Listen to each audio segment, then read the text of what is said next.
Casey Cetera. Hello and welcome everyone to the home of the Hawks here at Alta High School in Sandy, Utah for Week 10 and a finale that has region title implications as the Brighton Bengals come to face off against the Alta Hawks here on the Rewind Sports Network on KSLSports.com. Nate Thatcher here alongside my broadcast partner Dave Harrison. And Dave, this game means a lot for both of these teams, but in very different ways. For Alta, it's senior night, your last home game of the year. But for the Bengals, they could win their region for the 5th time in 6 years. Yeah, that's dominance. Brighton's really, Casey Cetera's done a fantastic job since he's got to Brighton. They've competed every year, won region titles. Haven't had the success I think that Casey would want in the playoffs. But, again, they have a chance here tonight to secure another region championship and to do it on the field of their arch rival. For years and years and years, these two teams have been major rivals. So for them to be able to come here and win a region championship would be big for them. And then for the Alta kids, you know, it's senior night, and that matters a lot. They've put a lot of time into the program. I know there's Cole Albrecht's not playing tonight. He's a senior that I coached while I was here at Alta. And it means a lot. These kids, they want to go into the playoffs on a high note. They haven't been really as healthy as they needed to be, especially as thin as the roster is. But big game for both teams. For Brighton, the Bengals are coming off of their first loss in almost a month of play and a loss to the Braves. Brighton really couldn't get anything going offensively, and they allowed all of Bountiful's 13 points to come in the first quarter.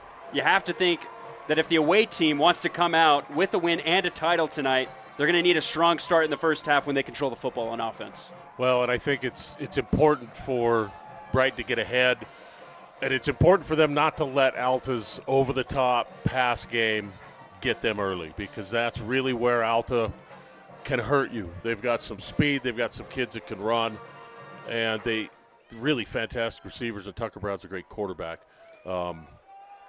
So it's not going to be an easy task either way for these teams, but you know, offensively, I think both teams have struggled a little bit, and so it'll be important to see who starts off the game with some momentum and who's clicking early, because I think you're right. I think whoever gets up in this game early, especially if Brighton gets up early, it's going to be tough for Alta to come back. For Alta, the Hawks are trying to avoid last place in Region 6 after losing 5 straight in all of September and the first game of October. Alta did get back on the winning side of things last week against Viewmont. I think the key for Alta tonight would be making explosive plays on offense and limiting them on defense. In your mind, which player do you think has the opportunity to do that on either side of the ball? Trevin Fabrizio, I really like for Alta. I know over the top they like to go to Evan Morton, and Bear Strong is a fantastic receiver, but I think Trevin's kind of the one that can make plays by himself, get him the ball in some space. And Slade Taylor for Brighton. I love Slade Taylor. He's an old Alta kid as well. I had a chance to coach, but he's really stepped up. He's one of the most coachable kids I've ever seen, and I'm excited to see him play again here tonight for Brighton. So I think, you know, those are the two kids that I'd look for tonight. And quarterback play is going to be big.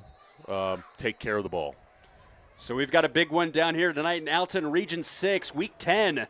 That'll do it for our pregame as we get ready to see Alta receive the ball first here tonight on Senior Night. Kick is away.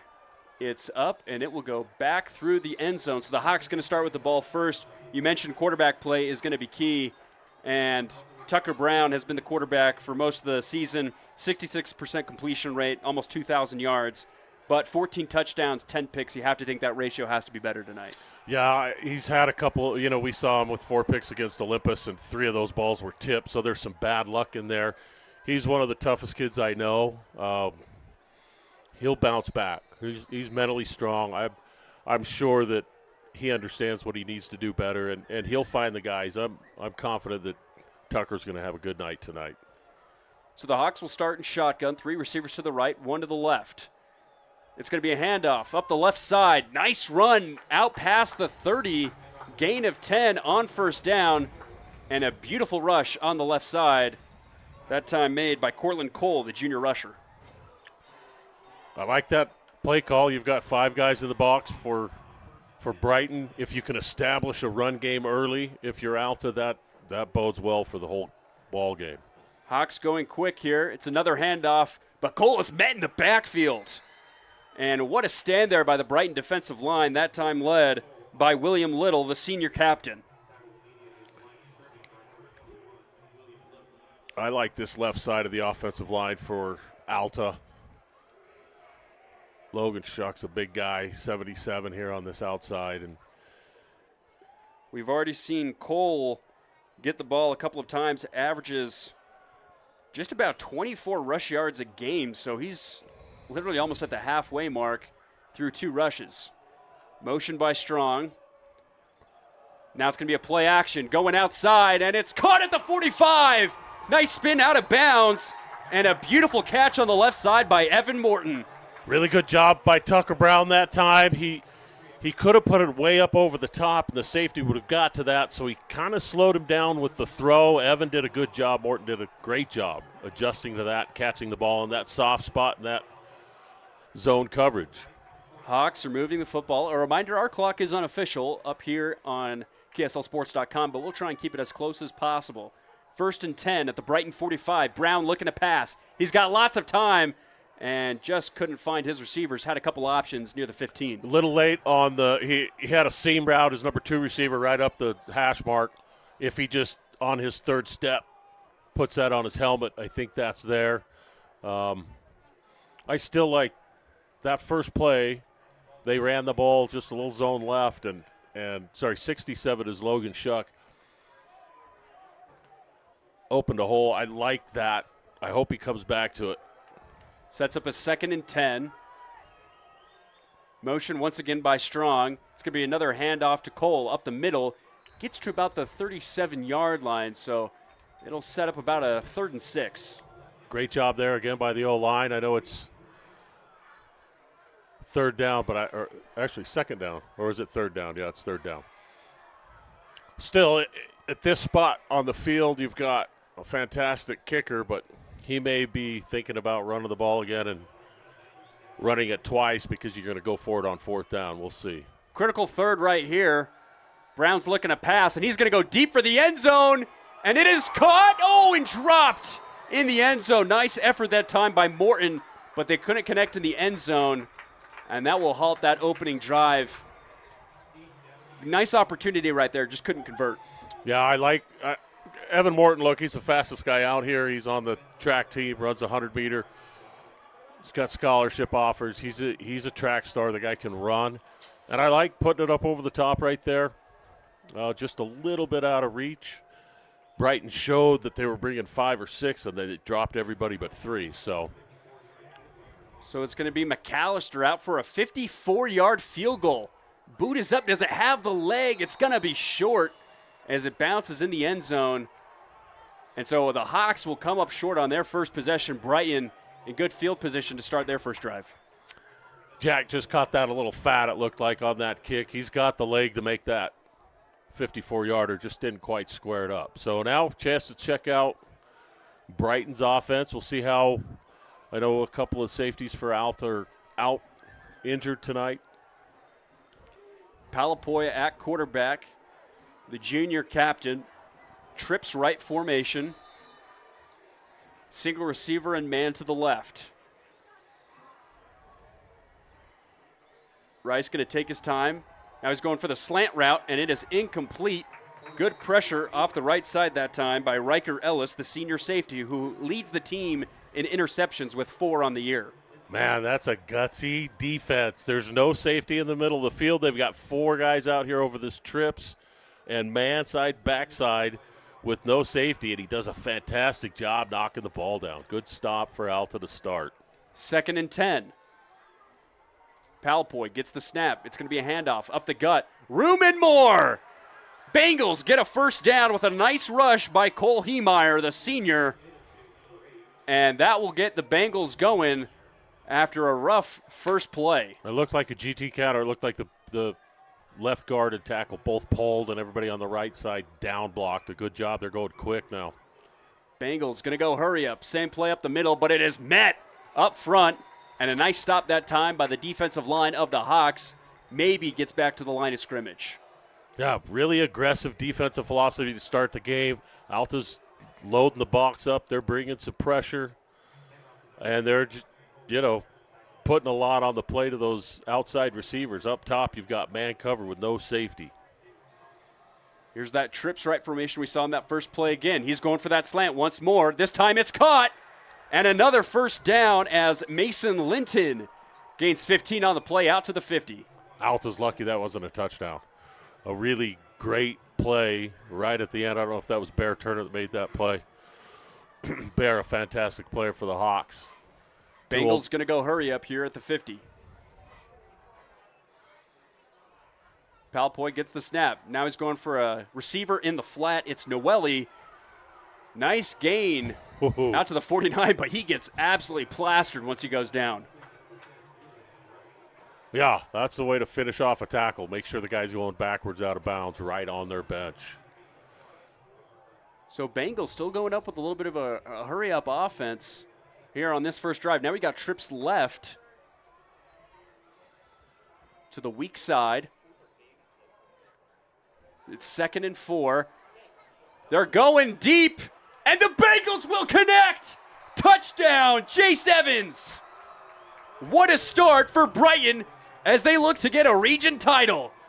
Beautiful throw, beautiful catch. He caught it in stride, and again, they've gone that trips opposite side. Alta's given man cover without any safety over the top, and that time unable to stay with him, and Evans with a beautiful catch.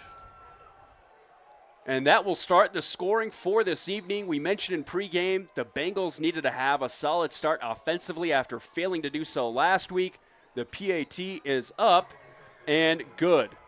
So Brighton leads at 7-0 with just under 8.5 minutes to go here in the first quarter. A reminder that all of our kicks tonight, including PATs, are brought to you by Staker Parson Materials and Construction. Since 1952, Staker Parson Companies has been the preferred source of quality sand, rock, landscape products, ready-mix concrete, asphalt, paving, and construction services across the Intermountain West.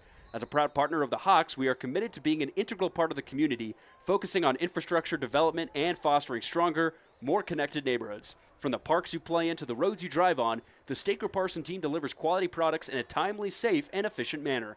Visit one of our local landscape yards for your home project today. Go Hawks. So the Bengals really got things going on a deep pass up the right side for a touchdown. Alta was looking to move things, on their first drive as well. They just couldn't connect on those same plays. A lot of good things that first drive for Alta. They were able to run the ball to the left. They've got to stick with it. Trust that you can do that. They went over the top, got a nice reception, but the second one, unable to connect on that third down. Kick is away, and it is returnable. Moving out to the left side and more. Here come the Hawks. Out to the 40 and out of bounds at the 45. What a return by Trevin Fabrizio. My guy, Trevin Fabrizio. I talked to his parents walking up the stands and said he's got to return one tonight. That's a good start. His older brother Bryce had also played for Alta and was a fantastic kick returner. Tough kids, run hard, not real big, but they work hard in the weight room, and it just gives them that confidence and that advantage that you get from working hard. And good to see Trevin healthy.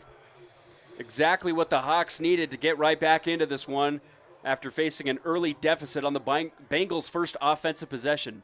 Another motion by Strong. Brown's going to go with a quick pass. It's Morton once again on the left side, and he's going to make a juke. He's got room. Out to the 25 and tackled near the 20. What a strong play for the Hawks to move inside the red zone. Yeah, beautiful job there. If they're going to play off of Evan Morton 10 yards like that, just turn and give him the ball short side, let him make a play. Really good throw that time. Tucker got the ball out quick. Evans really worked hard. Evan Morton's really worked hard during the off seasons on his catching the ball on his hands. He's strengthened his hands and has had a fantastic year. Hawks moving quickly here. Ball at the 19-yard line. Hand off to Cole up the middle, able to gain a couple of yards as he makes his way to about the 17-yard line up the middle. I like it. I think every time Alta's going to run the ball tonight, I'm going to say I like it just because I think it's important for them to establish that, use those bigs up front, let them get some downhill, and on top of the fact that Brighton's got 5 guys in the box, and they ought to be able to run the ball, especially when they've got that H-back or that tight end to the backfield. So 2nd and 9 now at the 18. Really spreading the offense out here with 2 receivers to the right and left. Brown's going to get the snap. Now he's looking to pass. He's got some time going for a bullet towards the end zone. An incompletion. And that'll set up another long 3rd down. It was a one-on-one opportunity in the end zone. Just couldn't convert. You're looking for Fabrizio kind of on what we would call a bang 8, a quick post. 8 is the number that corresponds to a post route in the passing tree, so we would call it bang 8. And a lot of times when you get that kind of coverage where they're dropping and keeping everything in front of you, you can put that on the line. It's pretty tough to defend. So here's another big 3rd down. Alta couldn't get it the last time out. They ended up missing a field goal. This one will be critical here in the first quarter. Brown, it's a QB draw up the middle. He's going to get to maybe the 15-yard line. So it will set up a 4th down, and it looks like Alta's going to send out the field goal unit. Yeah, I don't mind that call. A lot of times you're going to get blitz pressure on the outside, and if the quarterback resets their aiming point, right, he takes his 3rd step back, that's the spot that those defensive ends are going to converge at. And as soon as you hit that 3rd step, you go forward. It opens up running lanes, just unable to quite get there. McAllister this time from 31, and it is no good. It is missed. And this is honestly an unbelievable start for McAllister, as he's a top 5 kicker nationally in field goals made on the season. Yeah, you won't see that again. He'll come out of that. He is the best kicker in the state from what I've seen. And so the Brighton defense has been bending, but they haven't broke just yet, as they still lead at 7-0 as we reach 6.5 minutes to go here in the first, as Palapoy and his team come out to try and extend their lead. 1st and 10 now at their own 20. It's going to be a handoff up the middle. And nice stop by that Alta defensive unit, as it's a gain of maybe 2 on the play. Cole Heemeyer once again on the run. Looks like Mason Clark did a nice job. Alta's got their inside linebackers playing really tight to the line of scrimmage, trying to keep those double teams off of the linebackers. I like this look against the run. Here's another handoff. Up the middle, here's Heemeyer and more to the 40 and past as they mark him down at the 43-yard line. Just when you think the Alta's going to shut down that run game, Brighton's coming right back with it. Yeah, it takes one guy down blocking hard or a kick-out block that works. He finds a seam. Good pickup there by Brighton. Sets up a 1st and 10 at the 43-yard line. Palpoy's going to get the snap. Once again, going out into the flat. It's Noelle, as he gains maybe 3 on the play out to the 46-yard line. Brighton's doing a good job just keeping the chains moving, picking up 3, 4, 5 yards, and then they bust off a 7, 8, 9, 10-yard run. A good mix of just kind of taking what Alta's given them. So here is a 2nd and 7 at the 46. Palapoy looking to pass. Oh, he's pressured right from the get-go and couldn't get a completion out to Linton. So that'll set up a 3rd and long. Alta just came right up the gut. Yeah, good job there. Pass rush. I'm having a hard time seeing the number. Looks to be Micah Mayfield, the senior linebacker. Yeah, really good job there getting it. Forced a high pass that time from Palapoy. And big 3rd down here. See if Alta can get off the field. So here we go. 3rd and 7. Palapoy's going to roll out to his right on a design. It looks like he's going to keep it. Thought about cutting it back. Makes it out to the 50. Oh, he's still in bounds. And he gets a 1st down. Unbelievable run that time by Rice. When you thought you didn't have room, he made it count and got a critical 1st down. Yeah, that's kind of the X factor. Anytime you've got a quarterback that's able to run, to pick up 1st downs on 3rd down, it's nearly impossible for a defense to really combat that when you've got a guy like that. Here's that same formation. Trips to the weak side. Man coverage with a single receiver on the far. Almost had to jump off sides as Heemeyer goes on the left for a gain of about 6 on 1st down. Now they're just pulling both guards. So whoever's uncovered, they're pulling and following and doing a good job of down blocking.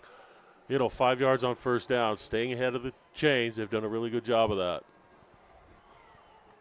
So it'll set up a 2nd and 5 now at the Alta 40-yard line. And there is an offsides as Alta was once again showing a blitz that time, this time by Trey Harper, the defensive back, but just got a little bit too excited. You love the aggression, but you've got to be smart. You've got to know that sometimes they're not going to go on one every time. Well, we've got a second Alta football watch party in Logan tonight. Cosette and Tanya, Nancy, Terrell, Savannah, all watching, all Hawks watching the game tonight. It's good to hear that we've got someone watching. So that'll set up a 1st down now for Brighton at the 35-yard line. Early motion sets up Heemeyer up the gut, but once again he is met by that Alta defensive line. They have played very well at times up front, and it looks to be a stop up the gut that time. Mason Albrecht, I think. Yeah. Yeah, the younger brother of Cole Albrecht. Really good job, beat his block. Got skinny through the hole, made a play in the backfield. So now it's a 2nd and 11. As he lost about half a yard on the play. Palapoy's looking to pass. He's going for a quick hitch route on the far side. It's caught. Out of bounds goes Linton. Nice coverage. It'll set up a 3rd down. Riker Ellis did a good job. He started at 10 yards. He saw the ball come, broke on the play. Held him to a short game. That's, playing your corners on an island like that, it really puts a lot of pressure on them, and it takes a really mentally tough player to be able to play outside like that. Another long 3rd down on a design rollout. It's caught at the 28. Maybe stayed in bounds close to the 25. Let's see where they mark it. They're going to say he's about half a yard short. Reception that time by Judah Noeli once again. And it looks like Brighton is sending in the big guys. They might be going for this on 4th down. Yeah, those are some big boys coming in, some defensive linemen. So the first thing you have to do if you're a defense, don't jump off sides. Because if I'm the offensive coordinator, I'm like, hard count, get that 1st down. And if not, you've got to stay low. You've got to win your battle down low. Alta crowd gets loud. Here's Palapoy. It's a handoff, and Heemeyer's got room out to the 20 for a 1st down. A beautiful setup allows them to get inside the red zone, and Brighton is moving the ball once again. That looked like student body, right, with a full house backfield. And they just powered. Pretty good job by Mason Clark. It looked like he split 2 blockers and just about was able to get his hand on the ball carrier, but just wasn't able to bring him down. So, and they're going to go with the exact same formation this time around on 1st and 10, this time at the 21. It's going to go the exact opposite direction, though. Heemeyer maybe makes it out to the 17-yard line for a gain of 4. That's some old-school looking football right there. Yeah, it's been a while since you've seen a formation like that when it's not a 4th and short. Usually it's in a still photograph in some sort of an encyclopedia. But, hey, if it works, man, there's nothing easier as an offensive coordinator than being able to say, okay, power left, power right, and it works every time. I wouldn't be surprised to see a little play action here. So they're going to go with the same formation once again, this time on a 2nd and 6. Ball at the 17-yard line. Now it's going right. And Noeli's got it out to, they're going to mark him down at the 13-yard line. Gain of 4 will set up a 3rd and 2. Bear Turner does a fantastic job coming downhill from a safety position. Makes a play because there were 2 white shirts out in front of him. If Bear doesn't make that play, he's probably in the end zone. So another big 3rd down for Alta to get off the field. And Brighton is just going with what works right now. 3 big guys in the backfield. It's going to be Noeli once again in that running back position. You have to think this one is going left, and it is. Noeli, following his blockers, gets down to the 5, and Brighton is just repeating that call, and it is getting them some serious yardage. Yeah, we used to call that bully ball. You just run those guys over.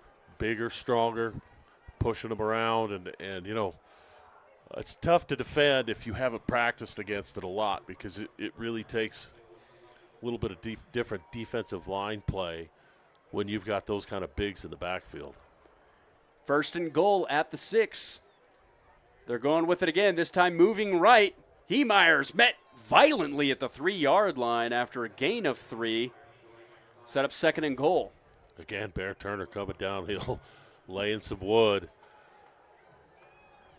You have to think these blockers are going to earn their reps here if they get a touchdown.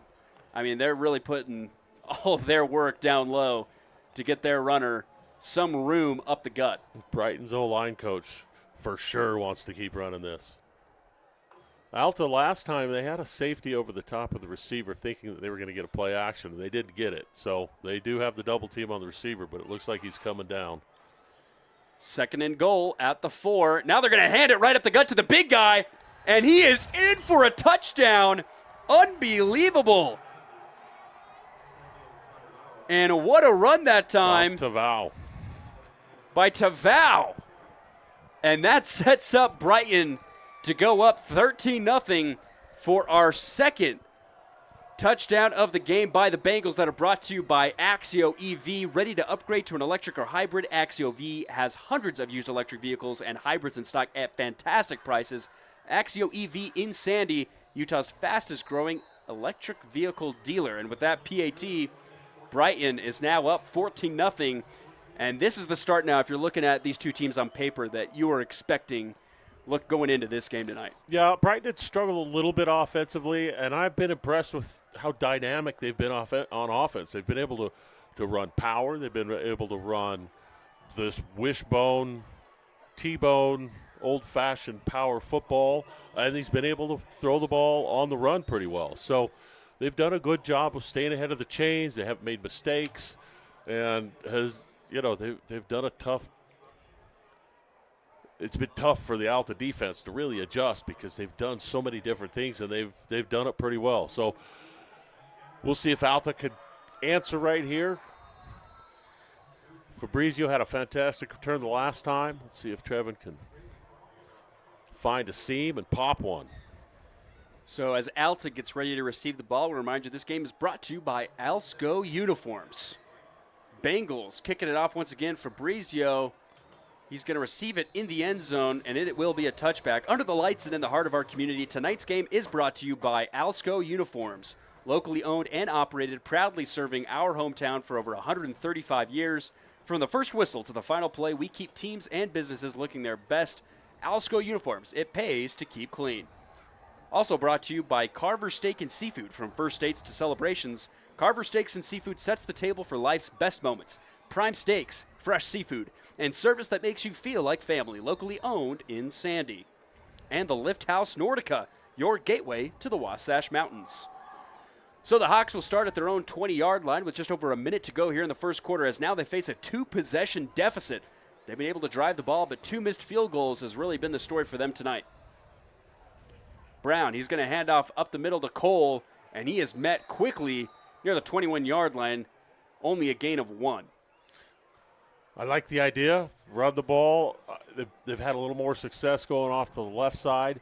It's hard to be patient when you're calling plays. You're down 14. You're thinking, I got to hurry and strike. But you've got plenty of time left here in the first half. If you could chip away, run some plays, get down the field, hopefully they're able to move the ball a little bit here, both on the ground. They're playing off Martin here on the bottom. You might see him come back down here again quick. 2nd and 10, Brown looking to pass. He's looking to go right. He's got some room to run. He might take this, and he will run out of bounds near the 25-yard line. It'll set up a 3rd and manageable now with just about 5 yards to go. Good job by Brighton's defensive backfield. There was really nowhere for Tucker to go with the ball. Evan Morton was down here, and I thought maybe he was going to be open, and then they crashed down hard with the corner. Tucker did a good job just pulling it down, picking up what he could. 3rd and 5 is manageable. So now they're going to go 3 receivers in the spread to the left, 1 to the right. They're coming after him. And they showed blitz in the pre-snap, but then they backed away, and it looks like it might have caused. Looks like the right tackle jumped for Alta. Yeah, it looks like it caused some early motion. Referees will confirm, but on those first 2 possessions, Alta was moving the ball, and now in this one, they're looking stagnant. As the false start will set them back to where they started at the 20. It'll be a 3rd and 10. So not what you want to see if you're an Alta fan here on their third drive. No, that's the second time we've seen Brighton bring everybody up to the line of scrimmage, and then right at the last second they bail out. But as they bailed out, they left an open seam route that Tucker hit, but the penalty stopped the play. So it looks like they're going to probably do the same thing. They've got a double team down here on the bottom over Evan Morton, so he's going to have to find Bear Strong or Fabrizio on that upside. Got a substitution on the Bengals defensive line. Might have been an equipment issue or something. Refs will pause play for a moment. We've still got one hovering over the football right now in the line of scrimmage. Facing Alta's direction. I think they're talking to the clock operators, trying to get them to change the time. So they put 2 seconds back on the clock. It's 26 seconds. And it'll be a 3rd and 10. Play ready to resume once more. Brown collects the snap, looking to pass. He's got a receiver deep and overshoots him near the 40. Once again had an opportunity. And it looks like Fabrizio down for just a moment, but hops back up. Brown's had his chances tonight to find Fabrizio and Morton deep, but he hasn't been able to connect so far here in the first. A couple of shots over the top, just a little bit too long. But the nice thing is that those plays are there, and they're getting behind this Brighton defense. They need to connect, obviously, but some hope anyway that they're going to be able to pop one of those later in this half or the second half. So Matheson's set to return this punt for the Bengals, and he's going to fair catch it at the Bengal 40. So Brighton in good field position to start their next drive. And on the last go-around, it was just power run game right up the gut. They were able to use their big bodies, and it was the big guy getting the touchdown in the end zone to finish it off as they go up 14-0. What are you looking in this third drive to see from the Bengals? Well, keep doing the same thing you're doing.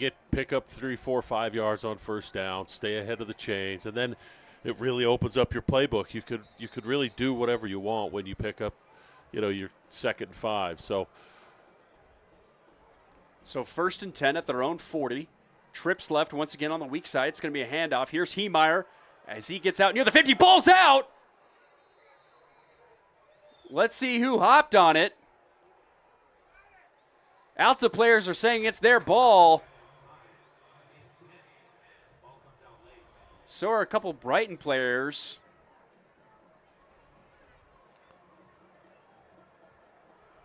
Looks like the Bengals may have retained possession, and they did. Wow. What a recovery after the first down run. That was huge. It could have been a big swing of momentum. Looked like Bear Strong got in there and ripped the ball out. And that'll do it here for this first quarter. It's the Brighton Bengals leading the Alta Hawks 14-0 here on the Rewind Sports Network on KSLSports.com.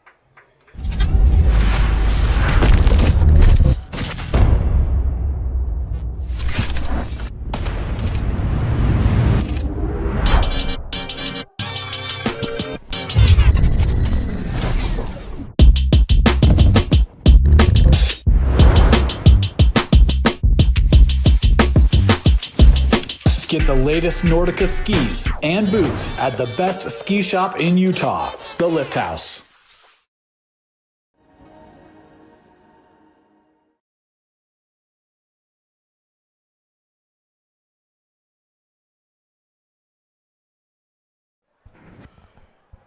Welcome back out to Alta High School as the Hawks currently trail the Brighton Bengals 14-0 as Brighton looking to get their 5th region title in 6 years. We remind you this game is brought to you tonight by Tibber and Fine Dining. For over 25 years, Tibber and Fine Dining has been one of Utah's premier restaurants. Their award-winning contemporary American cuisine in a warm and friendly setting makes for the perfect night out. Plus, in the fall, you can enjoy a stroll through their working culinary garden. Make sure to visit them online at tibberandfinedining.com. So 1st and 10 now as Brighton is in Alta territory. Another fumble, and it's recovered once again by Heemeyer in the backfield. But it's a loss of 3 on the play, so back-to-back plays where Bengals have coughed up the football. Good job that time by Alta's linebacker. They've seen these plays, probably 4 or 5 times now, where both of those guards are pulling, and so he did a great job. As soon as that guard pulled, he followed him into the backfield, almost got a turnover. Sets up a 2nd and 13. Palapoy is going to be looking to pass. He's going to step up in the pocket. He's got a receiver wide open at the 40, but it is incomplete. Dropped Slade that Taylor. time by Slade. It looked like number 8, Heemeyer, tipped the ball.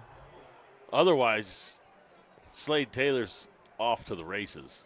So now it's a 3rd and long, and this will be a critical defensive play for Alta. They've been able to set up 3rd and longs here for Brighton, but they haven't been able to stop them so far. Yep, contain the quarterback, keep these receivers in front of you, make a tackle. So here we go. Palapoy in shotgun. He's going to get the snap. Extra pressure as he rolls out to his right under duress, and he will be stacked at his own 40. And what a play on the far side, made that time by Steven Tua. Big-time defensive play. Alta had to have something good happen. Defense steps up. They did a fantastic job that time stopping the Brighton offense. The first time they've done it tonight. So let's see if that momentum can carry over to the offensive side a little bit. So Rylan Clayton set back to return this punt at his own 20.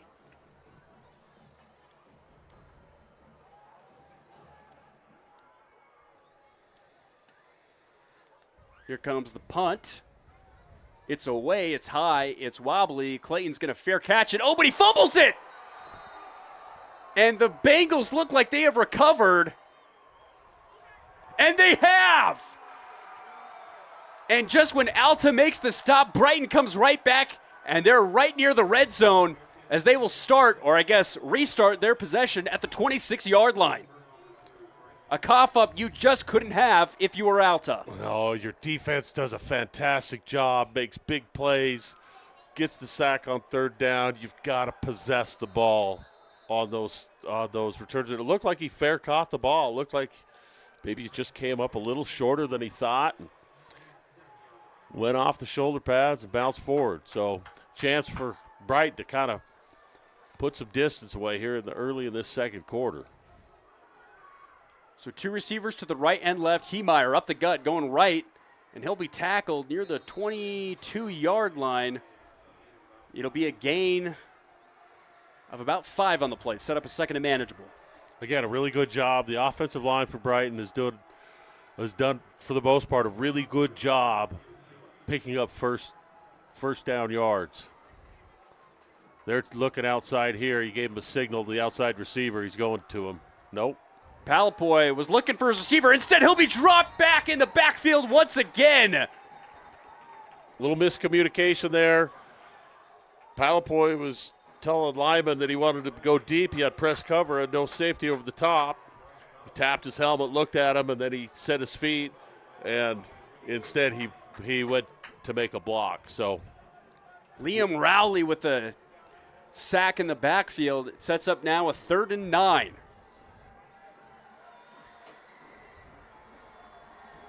Three receivers now to the right, 1 to the left. This would be another big stop for the Hawks right here. And it's going to be a play action. Quarterback keeper. Palapoy's got it, and he'll be tackled at the 22. Not enough for a 1st down. It'll be interesting to see if they go for it right here. Bennett Coaster with a fantastic job from his linebacker position getting Palapoy. They ran quarterback counter, and, obviously Coach Sutera was with Corner Canyon staff for a while, and that's a staple that Eric Care's run for years, that quarterback counter. Good job by Coaster. Big 4th down. Palapoy looking to the sideline to get the call. It's going to be a 4th and 6. They're actually going to say that he was tackled a little bit farther back than we called previously. And now it's going to be a timeout called by the Bengals. We'll take it with them. They currently lead at 14-0 here on the Rewind Sports Network on KSLSports.com.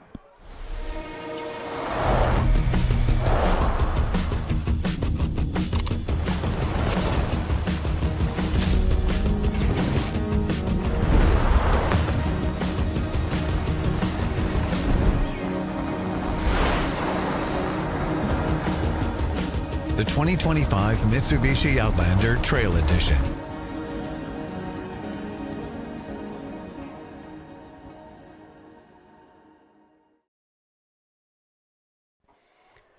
Welcome back to Alta High School as the Hawks currently trail the Bengals of Brighton 14-0. But Brighton's looking to go for it on a 4th and 6 at the Alta 23-yard line.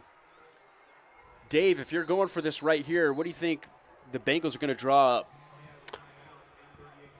I'm looking for the best matchup I can possibly get. They're kicking it. They're going to kick a field goal, so we don't have to worry about that. I'm looking for a good snap, a good hold, and a good kick. We love it.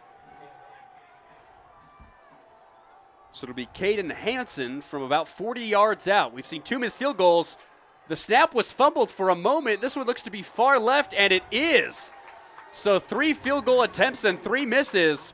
2 from the Hawks, 1 from the Bengals. But that is the stop you needed after a fumble on the punt to stop Brighton from extending this lead. Yeah, dodged the bullet a little bit there. The snap was low. It skipped. Pretty good job by the holder to get the ball even down, but unable to convert. So, again, Alta dodges a bullet. We'll see if they can come out, put together a nice drive. But, again, they've just missed over the top a couple of times, but they've been able to get guys open deep. So it'd be good to be able to take those shots on 2nd and short as opposed to 3rd and long. And it looks like an offensive lineman wasn't paying attention as they call him over. Logan Shuck coming in now, the senior. I think he was getting something on his helmet getting fixed.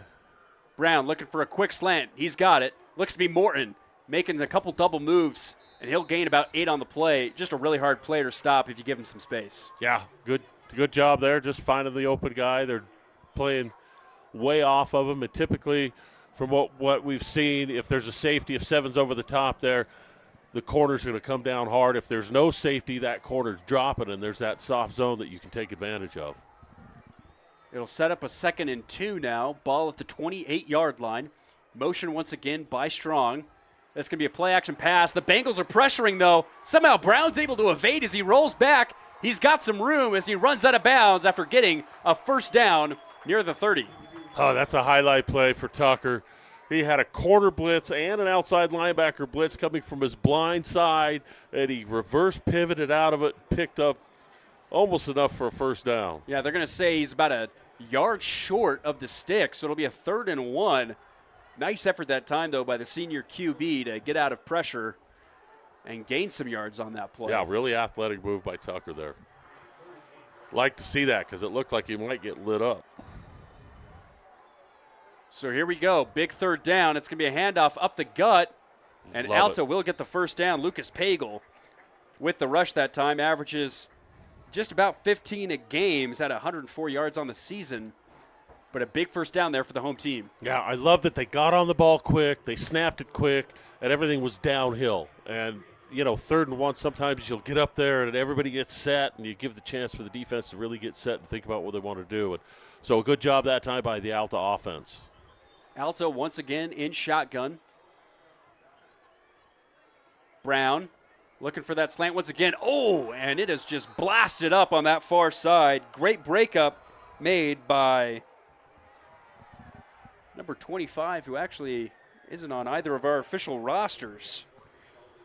But a nice pass breakup. Tucker needs to recognize that if the safety is over that side, over the top of that corner, that corner's coming down hard on that little sit route. So if he's over towards the middle, toward the hash marks, he can get that throw, but that's not going to be there. That safety's over the top there.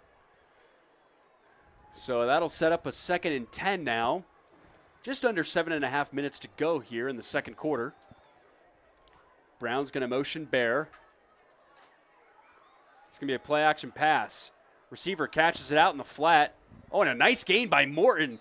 Gets about 7 or 8 on the play when it seemed like he would have got maybe 1 or 2. Really good job there. Evan Eyink with a fantastic block on the outside there.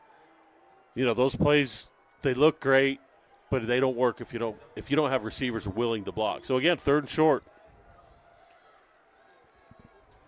Alta taking their time. It's going to be a handoff. Here's Pagel up the middle. He's met by the defensive line. I don't think he got there. They're going to say he's half a yard short. Yeah, he's about a yard short. If you're Alta, they're probably thinking about going for this one to try and halt the Bengals from extending this lead early.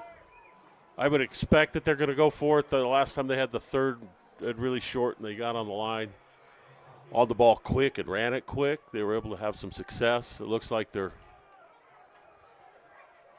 sending in their bigs. 14 seconds left on the shot clock. I know it's not the shot clock, but that's what we called it. So now we've got a bunch formation. Here we go. It's Biggs versus Biggs. Brighton looks like they jumped off sides, though. And that's going to be a big, big mistake. It'll set up Alta for first down as they keep moving the ball. So both teams now have jumped off sides on a hard count. And that's going to help Alta out big time as they're trying to cut this deficit down. I love they sent all the bigs out onto the field. They're running and they're hurrying and they hard count it and the Brighton jump. That's a nice offensive win right there for Alta. 1st and 10. And an incomplete passes. They're once again going for a quick slant route out to Morton. Sets up a 2nd and 10. So Evan being targeted early and often. I mean, he was the player to watch. Averages just under 93 reception yards per game, 831 yards on the year, 9 touchdowns, and an interception on the defensive side of the ball. I mean, just a spectacular athlete, as we've been mentioning all evening. Yeah, he's your go-to athlete. He's the guy that if you have man cover on the outside, you're going to go to him all the time. And Brighton's done, they're smart enough. Coach Chatera, he's been around the block. He knows you stop their best guy and make the other guys beat you, and he's done a pretty good job keeping the guy over the top of him. Here's Pagel up the middle as the defense drops back. He gets an easy first down as he's tackled near the Bengal 40-yard line. So Alta moving the ball once again, but it's Lucas Pagel right now on the ground. I love that play call. We've seen that 3 or 4 times where they load that box up and then they drop everybody back, and it's so much easier to block a guy that's running backwards. So a good play call again there. Alta's moving the ball, taking some time off the clock. So here's Brown once again. A motion by Bear, right to left. And it's going to be a handoff up the gut. And it won't gain much, maybe 2 on the rush that time up the middle. But it looks like Alta's just really trying to run this clock out and control the time of possession as they try and make this a one-possession game. Yeah, and they're banged up. They're probably on their 3rd or 4th running back at this point. And they're still doing a good job picking up yards. That time I think probably had a seam a little bit to the left there, and he ran into the back of his blocker. But still, they're sticking with the run game. And, again, Brighton's only got 4 guys in the box, 4 or 5 guys at most. So you should run it. It's Cash Vigos in at running back. But Brown fumbles the snap. It's going to be a loss of 5 on the play. And now that's going to set up a 3rd and long. That's just what you couldn't have if you were Alta. Big 3rd down coming up right now for the home team. Yeah, that's too bad. You just kind of a little lack of concentration by Tucker. So you got 3rd and 15. You've got to expect that they're going to probably try and go for it if they can pick up, 8, 10 yards. I wouldn't be surprised to see him go over the top. They like to try and go over the top. Just run Evan Morton by his guy up top. 3rd and 14 at the 44. Brown looking to pass. He's going to go out in the flat to Vigos. Vigos is not going to make it as he gets back to the original line of scrimmage at the 40. And this Alta offense looking to the sidelines as to what they want to do right here. But it's going to be a 4th and a little less than 10 yards. And it looks like they're going to go for this one. Well, they're sending a play in. Big There's some holes at 10 yards in this defense. If you run an outside kind of a post curl at, 14 back to 12, there's going to be a hole there because they're going to be dropping hard. Try not to let them go over the top. Here's Brown looking to pass on a big 4th down. Faces a late blitz, and he just throws it out of bounds on 4th down, and that'll turn the ball over. Didn't even give his receiver an opportunity, and so the Bengals defense comes up big once again. And a number 0 still remains next to Alta's name as they can't find any points here in the first half. Good pressure that time by Brighton's defensive line. Anytime you're rolling to the left as a quarterback, and especially if it's short side of the field, it's really tough to get your hips around and get that ball down. Looked like Pregame maybe at the end broke, and he might have been able to float it to him, but that's a tough play, especially when you got a big guy right in your face. So the Bengals will start at their own 39-yard line. Came up empty when they started at Alta's 26-yard line on the last go-around. So they're going to try and extend this two-possession lead. Here's Palapoy looking to pass. It's going to be a QB draw up the middle. Gets out to the 44-yard line, and then he's tackled by that second unit for Alta. Bennett Coaster plays angry football. He came down. He saw that. He went into his pass drop when Palapoy dropped. Came forward, made a nice play. And it's like a timeout on the field or an injury. Timeout. It might be Palapoy. And we will take a timeout with him. We hope to see him up and moving soon. Brighton currently leads at 14-0 here on the Rewind Sports Network on KSLSports.com.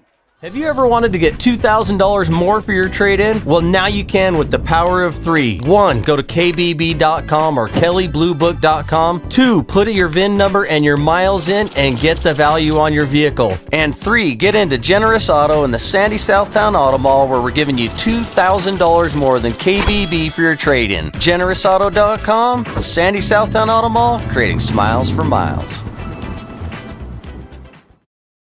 Welcome back to the UCCU Saving Spotlight. Today's play of the day goes to Becky, a single mom who just got her son Max a youth debit card from UCCU. This is a big win for Max, who knows that UCCU mobile banking makes it easy for his mom to add money to his debit card anytime. It's also a big win for Becky, who knows it also makes it easy to monitor her child's spending anytime. Final score, 1 happy son, 1 responsible mom. With the assist from UCCU.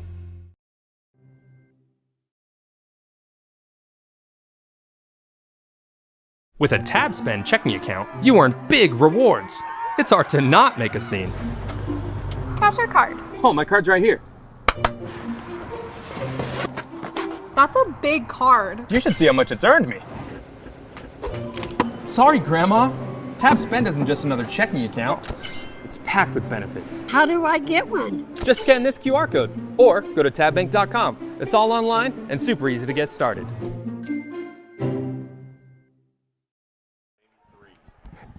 Welcome back to Alta High School, as we saw Palapoy able to get up and walk, which was good to see, but he will be out for this play and most likely the remainder of the drive. So instead it'll be Griffin Matsumori, the sophomore quarterback, who will be coming in to get snaps. I would expect to see some run game. If I'm Alta, I'm bringing heat. I'm bringing everybody. Put some pressure on him. Make sure that you stay run sound, gap sound in your assignments. And they've done that already quite a bit with those linebackers playing close to the line of scrimmage and shooting gaps, especially with the way they pull those two guards. So see if Alta can put a little pressure on the sophomore quarterback, maybe force him into a turnover. So here we go, 2nd and 5. Matsumori, he's going to hand it off. It's Noelle, and he's tackled in the backfield for a loss of 1. So the Hawks do bring the pressure on the rush that time. It'll set up a 3rd and long. Looked like that might have been Sterling. I can't see the numbers. Sets up a 3rd and 6 at the 43-yard line as we near 2 minutes to go here in the first half. Home crowd getting a little bit rowdy as they see some opportunity now for their team to come back into this one. I think it's a pass play, the way the receivers are communicating. Here's Matsumori. It's going to be a handoff to Noelle up the right side. And after a gain of 1, he is denied. So no passes for the sophomore QB coming in to replace Palapoy after the injury, and it'll be a 4th down. Once again, the Alta defense rallies, gives them a chance. 2 minutes left in the half. See, we got to possess again the punt. We've already seen 1 fumble lost. So make sure that you catch the punt. If you fair catch it, that's fine. It'd be nice to have a big return. They've got Fabrizio back, it looks like, and he's a dangerous punt returner. So timeout taken by Alta. It's a good time to remind you this game's brought to you by Hoof and Vine, a modern American steakhouse with premium cuts of beef, sustainably farmed poultry and seafood, gluten-free and allergy-friendly options, plus house-made desserts. There's something for everyone. Located on Union Park Avenue in Sandy, it's the perfect place for any occasion. Create an evening to remember at Hoof and Vine. You can visit them online at hoofandvine.com. This game's also brought to you by Southtown Mitsubishi. Do you know where to buy a new SUV with a $100,000 mile warranty for less than $30,000? Southtown Mitsubishi in Sandy at the Southtown Auto Mall. Shop now at utahmits.com. So it looks like it's going to be Fabrizio back to return the punt this go-around. Hoof and Vine's a good place to get a steak. Oh, I've heard. I've heard.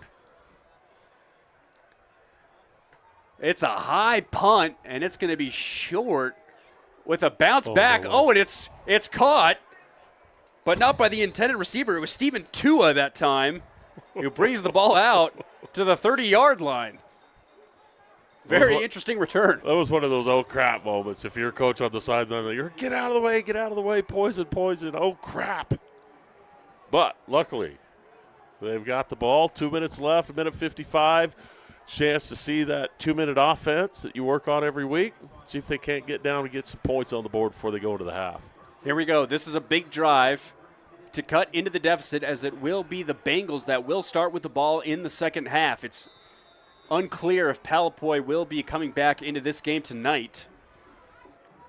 But either way, Alta's got to get some points on the board if they want to come back. Here's Brown on 1st and 10. He's got all the time in the world. He's going to step up, and he's got a receiver out to the 45 and tackled near the 49. A nice reception that time by Evan Ike. Really good job. Tucker Brown keeps his eyes downfield, gets out of the pressure situation in the backfield, puts the ball right on him. Good start. You like to try and pick up 5, 7, 8, 10 yards on the first play when you get a first down in your 2-minute offense. And he went into a deep drop, and they were looking down the field. So good conversion to start. Gain of 19. Now it's a 1st and 10 at the 49. Brown going to pass once again. He's pressured off that left side. Now he's going to step up to his right, and he's just going to throw it out of bounds. He had a receiver in the area. Looks to be Fabrizio, but he overthrew it out of bounds. Wow, Tucker's getting out of some pressure, man. He's had some clean defensive linemen and blitzes where nobody's been picked up, and somehow he's gotten out of it. And even though they didn't pick anything up there, that could have been a sack, and you don't want to give up a sack ever in 2-minute offense. So now it'll be 2nd and 10 with just under a minute 20 to go here in the first half. Alta's had an opportunity to get 6 points with 2 field goals, but they haven't converted either of them. They're looking for a touchdown right here. Brown on 2nd and 10. He's going to go with a quick slant, and once again it's tipped off the hands of his receiver. It'll be incomplete, and it'll set up a 3rd and 10. Yeah, I think if Evan Morton would have caught that ball, he might have been broken in half, because 44 was coming hard. Sadejas.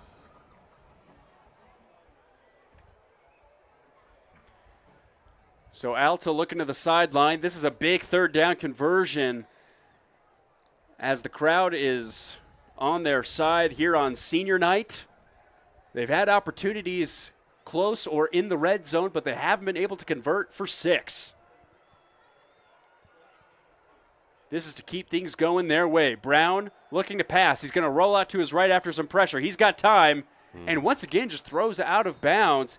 He's telling his receivers to run up the sideline, but they don't, and that's going to turn things over as it's 4th down. But actually it looks like Brown is getting a stern talking to right now by his coaching staff.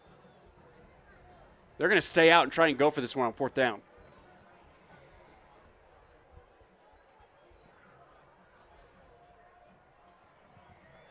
Yeah, typically when you're in scramble drill, you'll work on that a few times throughout the year. Some teams more than others.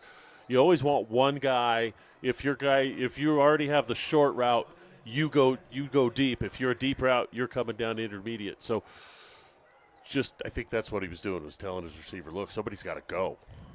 Alta's going to take a timeout. A reminder that this game is brought to you by Generous Auto. Get $2,000 more for your trade-in at Generous Auto. Check your vehicle's value on kbb.com, then bring it to Generous Auto at the Southtown Auto Mall in Sandy for $2,000 over KBB. Generous Auto, creating smiles for miles. Also brought to us by Carver's Steak and Seafood. Whether it's a quiet night for two or gathering with friends, Carver's Steaks and Seafood is the place to be. Savor prime steaks, fresh seafood, and a dining experience you'll remember long after the last bite. And Lift House Nordica, your gateway to the Wasatch Mountains. So a big fourth down coming up here for the Hawks. It's 4th and 10. They're still in their own territory at the 49, but they really need a score here in this first half if they want to put some pressure on the Bengals in the second. You know what? What do you have to lose? Their defense has been playing really good football. They've got the backup quarterback in. If you turn the ball back over at the 50-yard line, it's not that big a deal. You're thinking anyway in your mind. So now they're going to go empty. Got to pick up 10 right here. So here's Brown looking to pass. He's pressured off the edges, and he's going to be sacked in the backfield. And what a pressure by that defensive line. Led that time on the outside by Jackson Nettleton, the senior defensive end, who gets his 6th sack of the season. Okay, now it's a little bit of a test for this Alta defense. Their coaches, showed some confidence in it by going for it on 4th down. Let's see if they can step up and keep Brighton from putting points on the board at the end of the half. It is going to be Matsumori coming out once again with this offense, as they will have just over a minute to go here in this first half to extend their 2-possession lead. They're at the Alta 44-yard line after the sack on 4th down. Matsumori surveying the defense in the pre-snap. Now he gets the ball. He's looking to go deep, and it is caught on the sideline. What a reception! Oh my goodness, the catch is made by Jace Evans, the senior, and that will put the Bengals in the red zone. What a throw by the sophomore. Such a great throw. He hits the back shoulder. You tell your quarterback you're going to, back shoulder, you throw it right at their helmet, and your ball will force them to move to the back shoulder. But that's a fantastic job by Evans keeping his feet in bounds. Sets up a 1st and 10 at the 19 of the Hawks. Matsumori, he's going to hand off to Heemeyer up the gut. Heemeyer able to struggle his way near the 16-yard line. It'll set up a 2nd and 6, and a timeout will be taken by the Bengals.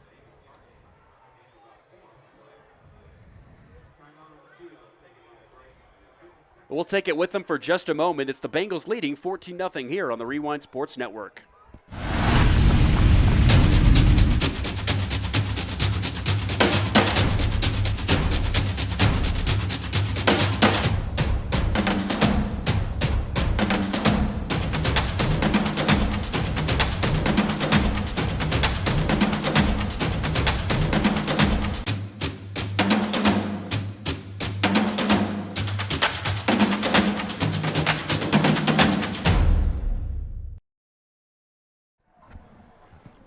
Welcome back out to Sandy, Utah, here at Alta High School, where the Bengals are currently in an excellent position to extend their 2-possession lead with 50 seconds remaining here in the first half as they lead at 14-0. But sophomore quarterback Griffin Matsumori with an excellent pass to set them up in this position. I mean, you might have thought when he came in it could be a weakness, but he just showed us right there he has the capability to make some nice throws. Yeah, that was as good a throw as you're ever going to see on a back shoulder fade. Home crowd getting loud for their defense. Cover 2nd and 0. 6. Matsumori going for a fade in the end zone. It's caught for a touchdown. It's Jace Evans once again, this time for 6, and Brighton now leads it 20-0. Beautiful throw again by the sophomore. He just puts it up the back corner of the end zone where just his guy can get it. Really good route by Evans, and, came down, forced Alta to pay for that decision of going for it on 4th down, which, frankly, I agreed with at the time. So here's the PAT to make it a 21-0 game. It is up, and it is through. And Brighton has regained control of this contest with 45 seconds to go here in the first half. And you have to think now that Alta is starting to lose that gusto that they started with there in that early in the first quarter, really, when they had those 2 drives that just stalled. And now it just seems like they've lost all sense of momentum that they could have had.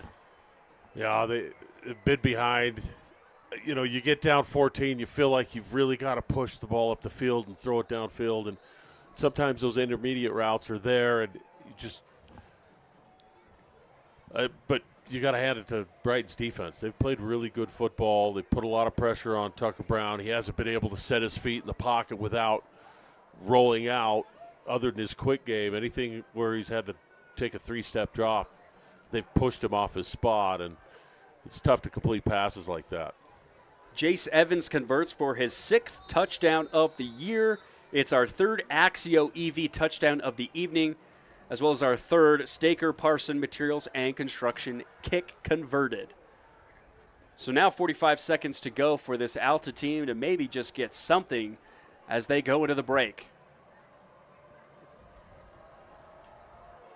Here's Fabrizio. He's set back. This ball is returnable.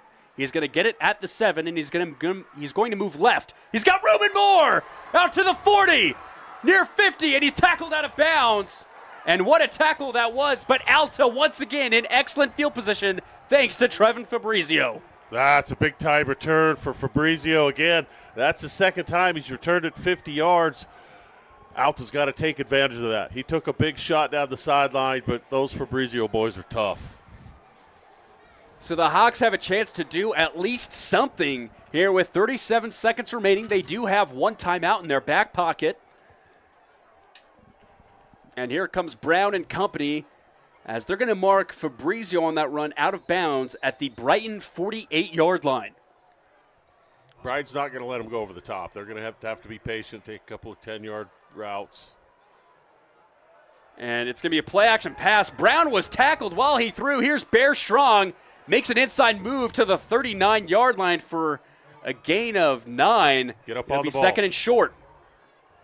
Tucker's hurt. But Brown is limping, and they're going to keep running this clock. Yeah, they just got to have. They got to get something going. hurry. We're under 20 seconds to go now. Motion by Strong. They had a timeout in their back pocket. They didn't use it. Quick outlet pass to the near side. Fabrizio's got it. He's out of bounds at the 35. 10 seconds remaining. You got 1 shot to the end zone. 1 shot to the end zone, and then you'll have time for a kick. So if you do complete the ball before you get into the end zone, you're going to have to burn that timeout. So, but McAllister can make it from here. From right here, it would be about another 50-yard field goal attempt, which he missed earlier. But if anybody can make it, it's Jack. One of the best kickers in the nation, having an off night here in the first half. He's 0 for 2 so far. Trips left here for Brown.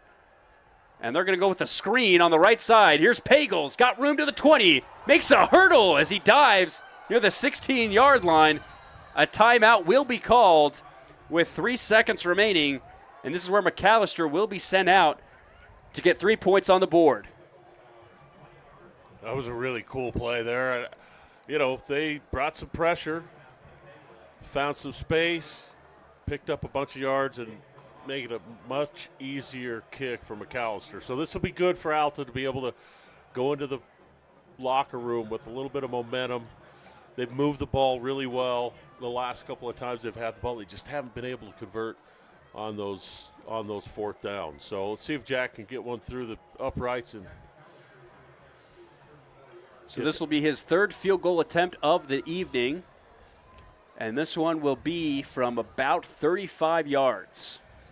As mentioned earlier, he is top 5 nationally in field goals made with 11 on the season. This would just be big for the Hawks to just get on the board. So here is McAllister set to attempt. The hold is good. The kick is away, and it is through. And the Hawks able to put 3 points on as we head to the break. They trail it by 18 as the Bengals look to get their region title for this season. It's 21-3 here on the Rewind Sports Network on KSLSports.com.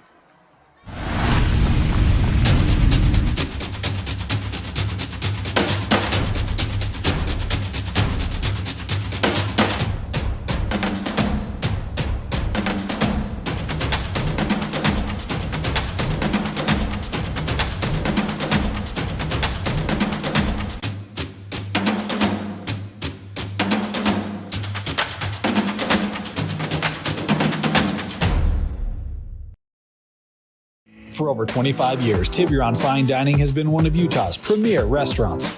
Their award-winning, contemporary American cuisine in a warm and friendly setting makes for the perfect night out. Make your next night out special at Tiburon Fine Dining. This season and all year long, make your celebrations unforgettable at Carver Steak and Seafood. From holiday parties to corporate events, family gatherings to school dances, Carver's is the perfect place to bring people together.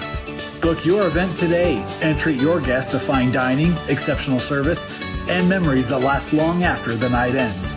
Carver Steak and Seafood, where every celebration begins. Call 801-572-5177 to reserve your event today.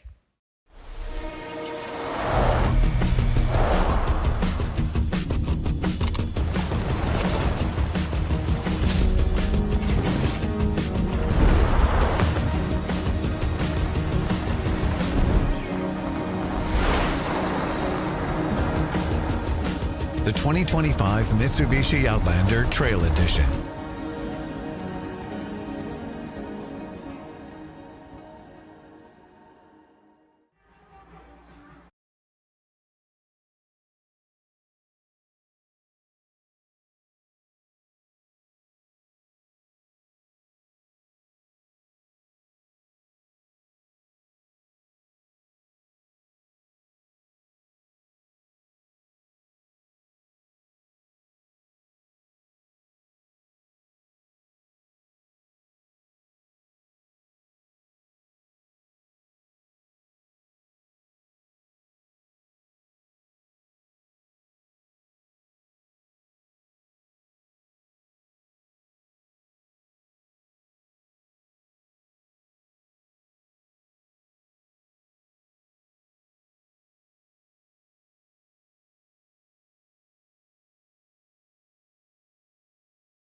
To get $2,000 more for your trade-in? Well, now you can with the power of 3. 1. Go to kbb.com or kellybluebook.com. 2. Put your VIN number and your miles in and get the value on your vehicle. And 3. Get into Generous Auto in the Sandy Southtown Auto Mall, where we're giving you $2,000 more than KBB for your trade-in. GenerousAuto.com, Sandy Southtown Auto Mall, creating smiles for miles.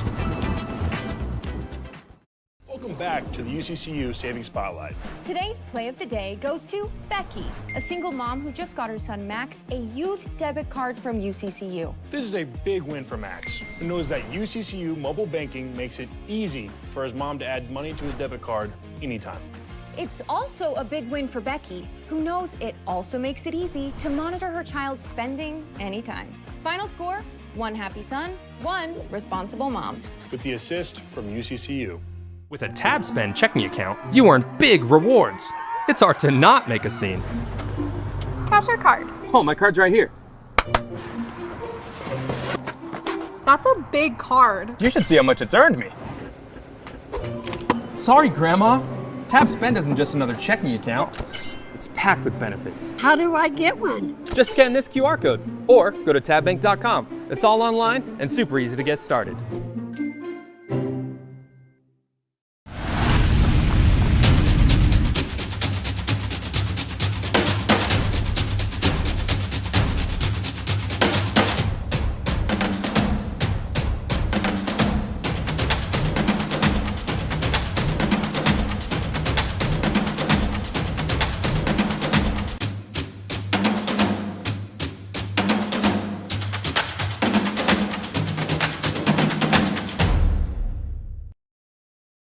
For over 25 years, Tiburon Fine Dining has been one of Utah's premier restaurants.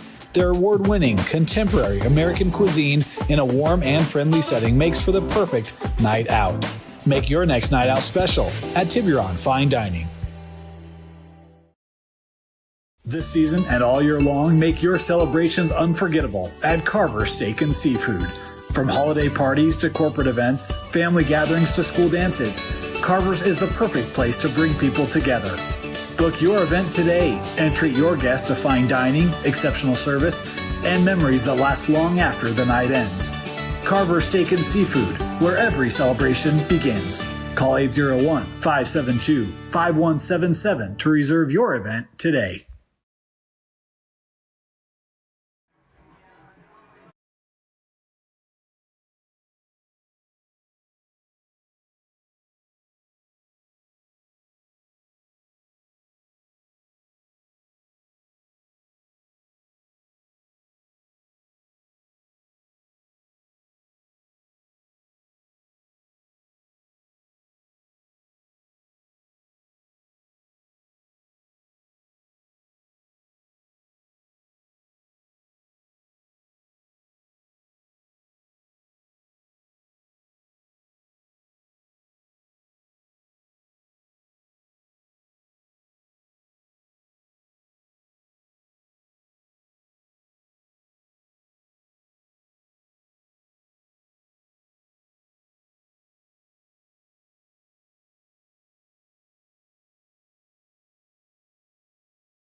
Hello, everyone, and welcome back out to Alta High School here in Sandy, Utah for Week 10 action of Utah high school football between the Alta Hawks and the Brighton Bengals. Brighton able to just put the foot on the pedal just the entire first half, but unfortunate as Rice Palapoy, their junior quarterback, experienced a lower leg injury that took him out, but it was Griffin Matsumori who really took up and picked up where he left off. Got a touchdown throw in there, and they now lead at 21-3. Nate Thatcher alongside Dave Harrison. Dave, what does Alta need to do differently to try and make this a game in the second half? You know, they've just got to convert on third downs. They've had some 3rd and 6, 3rd and 8s that they just haven't been able to convert. I think if they stay patient, keep running the ball, they'll be able to do some things offensively. They've got to stay patient, but really you've got to get the ball in the hands of Trevin Fabrizio, Bear Strong, and Evan Morton. And however you do that, whether it's receiver screens, it's reverses, it's fly sweeps, somehow get your best guys the football. Defensively, they did okay other than that last 2-minute drive that Brighton put together. But it will be in the second quarter, sorry. You're good. It'll be the Bengals with the ball, so we're going to see that defense to start that you mentioned. Under the lights and in the heart of our community, tonight's game is brought to you by Alsco Uniforms, locally owned and operated, proudly serving our hometown for over 135 years. From the first whistle to the final play, we keep teams and businesses looking their best. Alsco Uniforms, it pays to keep clean.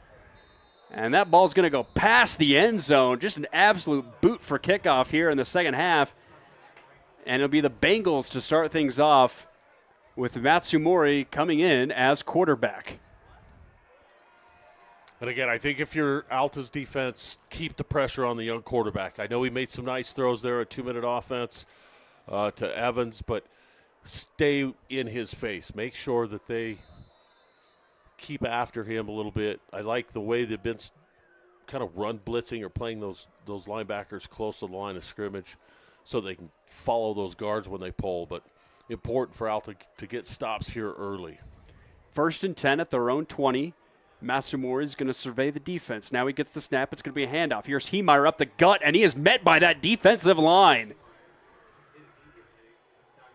Maybe gains half a yard on that play. Nice stop that time by the Hawks. Yeah, really good job. Just doing your job, stayed in your run fit, made a nice play there. Sets up a 2nd and 9. Matsumori coming back in to make the play. 2 receivers to the left, 1 to the right. Hemeyer to his right in shotgun. He gets the snap. It's going to be another handoff. Hemeyer's trying to get something, and he will be tackled near the 23-24-yard line. Sets up about a 3rd and 7. Mason Clark does a nice job, just kind of pinched down on that. He recognized the down blocks by the tackle and the guard and did a good job squeezing that, not letting him get outside. They've done a good job here on 1st and 2nd down, see if they can get off the field here on 3rd down. And really, Brighton likes to go to Slade Taylor, and he's been covered by Bear Turner the whole game. He hasn't had a single catch. So Matsumori instead intended for Evans that time. They connected on Matsumori's 2 earlier completions, but that'll be a quick 3 and out now for the Bengals. Good job defensively for Alta. That's a tough – so on that play, the tackle is responsible for the corner. And so if that corner doesn't drop in coverage right off the bat and he comes downhill, there's no way for him to make a play right there. It's an impossible block for a tackle to make on a corner. So good job that time by Alta's defense. See if they can't ride the momentum a little bit here with their offense. Grady Bell set back to punt. Fabrizio set back to return the punt. He's had great kickoff returns, but this is a pooched punt, and it goes out of bounds before Brighton's own 40-yard line. That's where they're going to mark it. So Alta now with excellent field position to try and cut into this lead. Huge break right there for the Hawks. So they get the ball at the 40. Look, they didn't protect the quarterback really well in the first half. Tucker got out of a lot of tough spots, but they've really got to do a better job of picking up this defensive line on pass pro. Too many free runners to the quarterback. 1st and 10 at the 40. It's Brown in the backfield. Pagel to his right. It's going to be a handoff. Pagel's trying to get around his blockers to the left. Oh, he's somehow on his feet, still moving to the right. Gain of 4 on the play. Nice move that time by Lucas, the junior running back. Yeah, good job. He was patient. He stayed behind his blockers. He had room to run. Good pickup on first down. And again, you know, they're a really light box. They've got 5 guys in the box at most. And Alta, I mean, you know, there's still 6 guys off the line of scrimmage that aren't even close to the play. Here's Brown looking to pass on second down. He's got a nice out route. It's Morton cutting his way back inside the 30 for a first down. So a nice start here for the Hawks. Evan Morton getting back into the game here in the receiving game. Little quick speed out. Good job getting your best guy the football. Right? They've got Fabrizio, they got Bear Strong, and they've got to keep getting Evan Morton the ball. First time we've seen that out route. Brown is going to motion strong right to left. Oh, and a fumble in the backfield. Brown's going to pick it up. Somehow makes his way around defenders, gets positive yardage out near the 20-yard line. They're going to mark him out of bounds at the 22. The reason he was able to pick up yards right there is because Logan Shuck, the left tackle, drove his guy all the way into the defensive backfield, into a linebacker, and it gave Tucker time to pick the ball up and pick up some yards. So a good job by the offensive line that time for Alta. It's going to be a 2nd and 5 now. Ball is placed at the 23. Offense looking to get the call from the sideline. They might need to call a timeout, but no, the Browns going to go with it. 10 to go on the play clock. So he's going to get the snap. He's going to go for a quick reception out in the flat. It's Fabrizio. Makes a cutting move. Maybe a gain of 1 on the play. It'll set up a 3rd and about 4. Again, I like it. Find a way to get the guys the ball. 3rd and 5, 3rd and 4. You still pretty much do anything you want. They've run the ball really well, especially behind Shuck on this left side. Alta's receivers known to make men miss when they're in the open space, and as Dave mentioned, they're getting the ball early and often here in the first drive of the second half for Alta. 3rd and 4, ball at the 22. Bunch trips to the left. It's going to be a handoff. Pagel. He's trying to find that right side. Gets to the 20. They're going to stop him right there, but that's going to be a 4th and short. This will be a call right now to make by the coaching staff if they want to go for it. Yeah, it looks like you have 4th and 2. And it looks like they are going to keep the offense out. You know, there's been a couple of times they've had that bunch formation, and it looks like they can get the edge running to that formation side, that tight bunch side.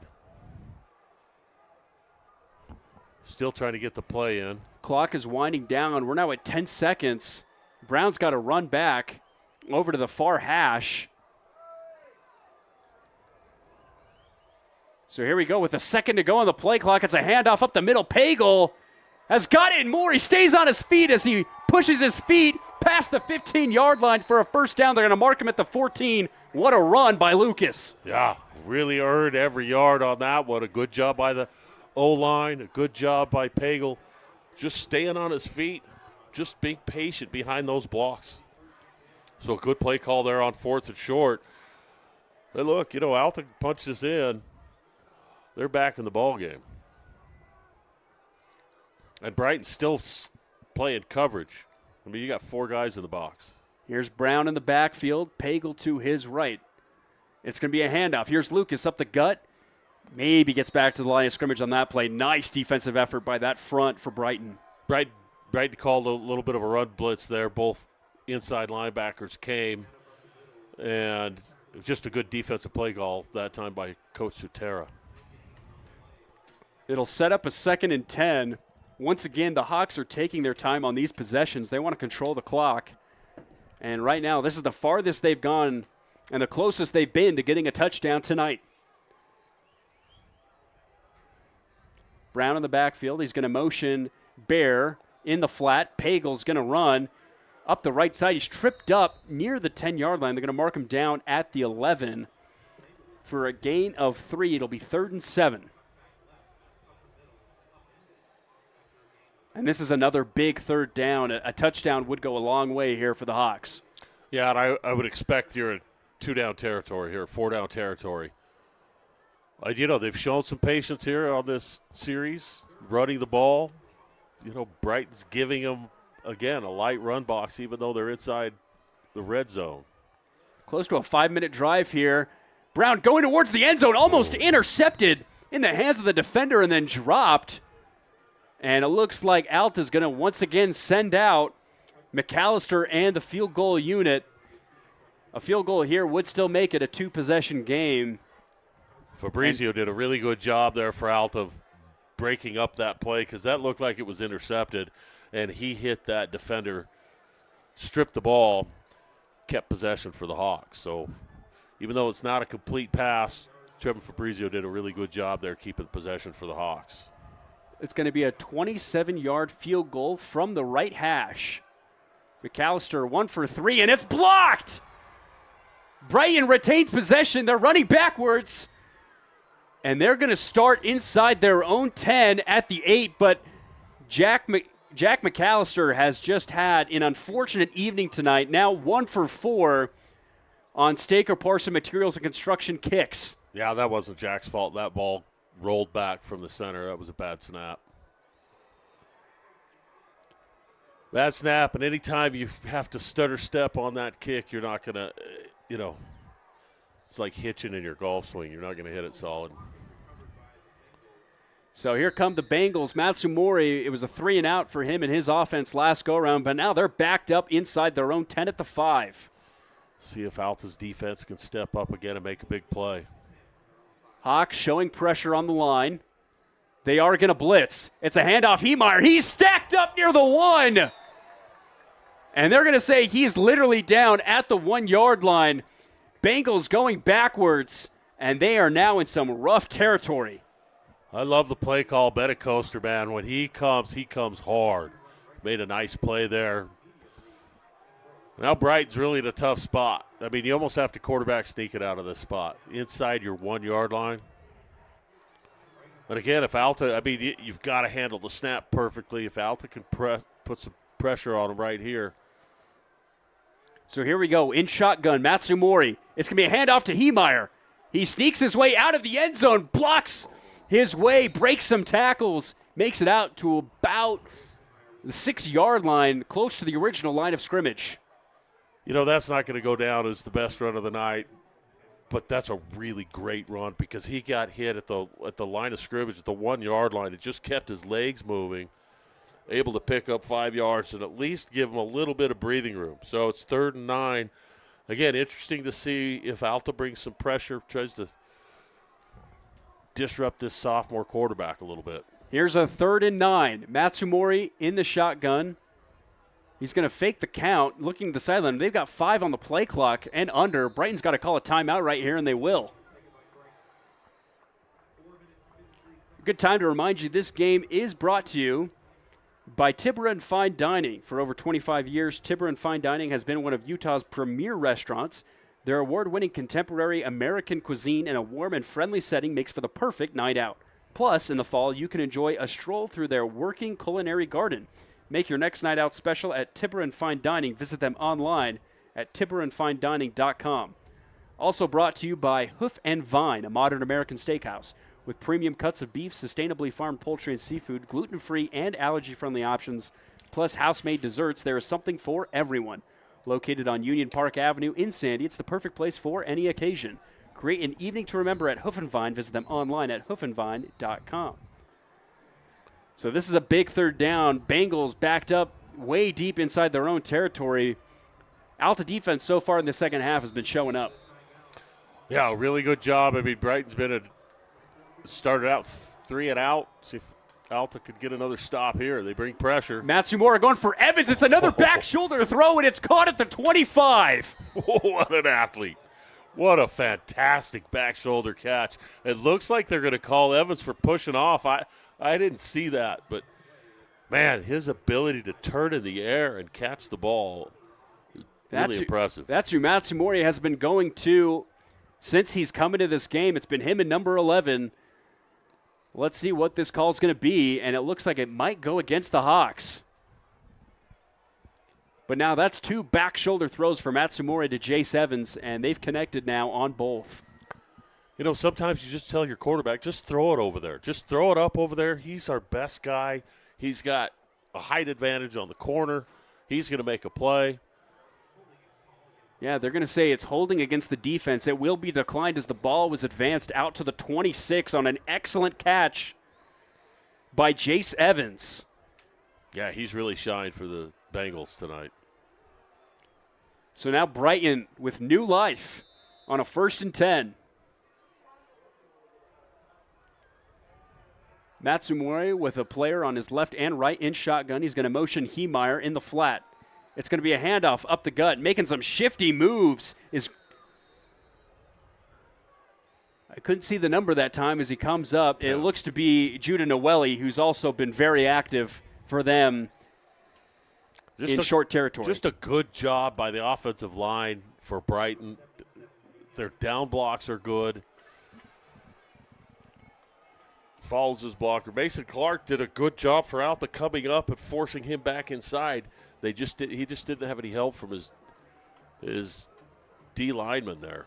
Sets up a 2nd and 5. Here's Matsumori, another handoff. Heemeyer's got some blockers in the backfield.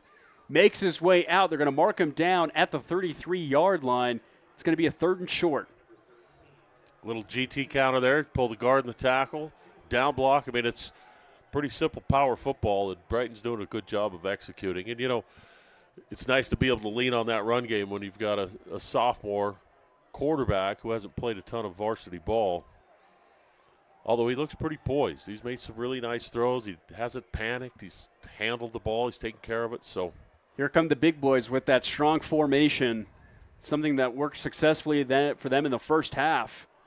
They're going to run it again right here. Matsumori, a handoff. Here's Heemeyer, but he's met.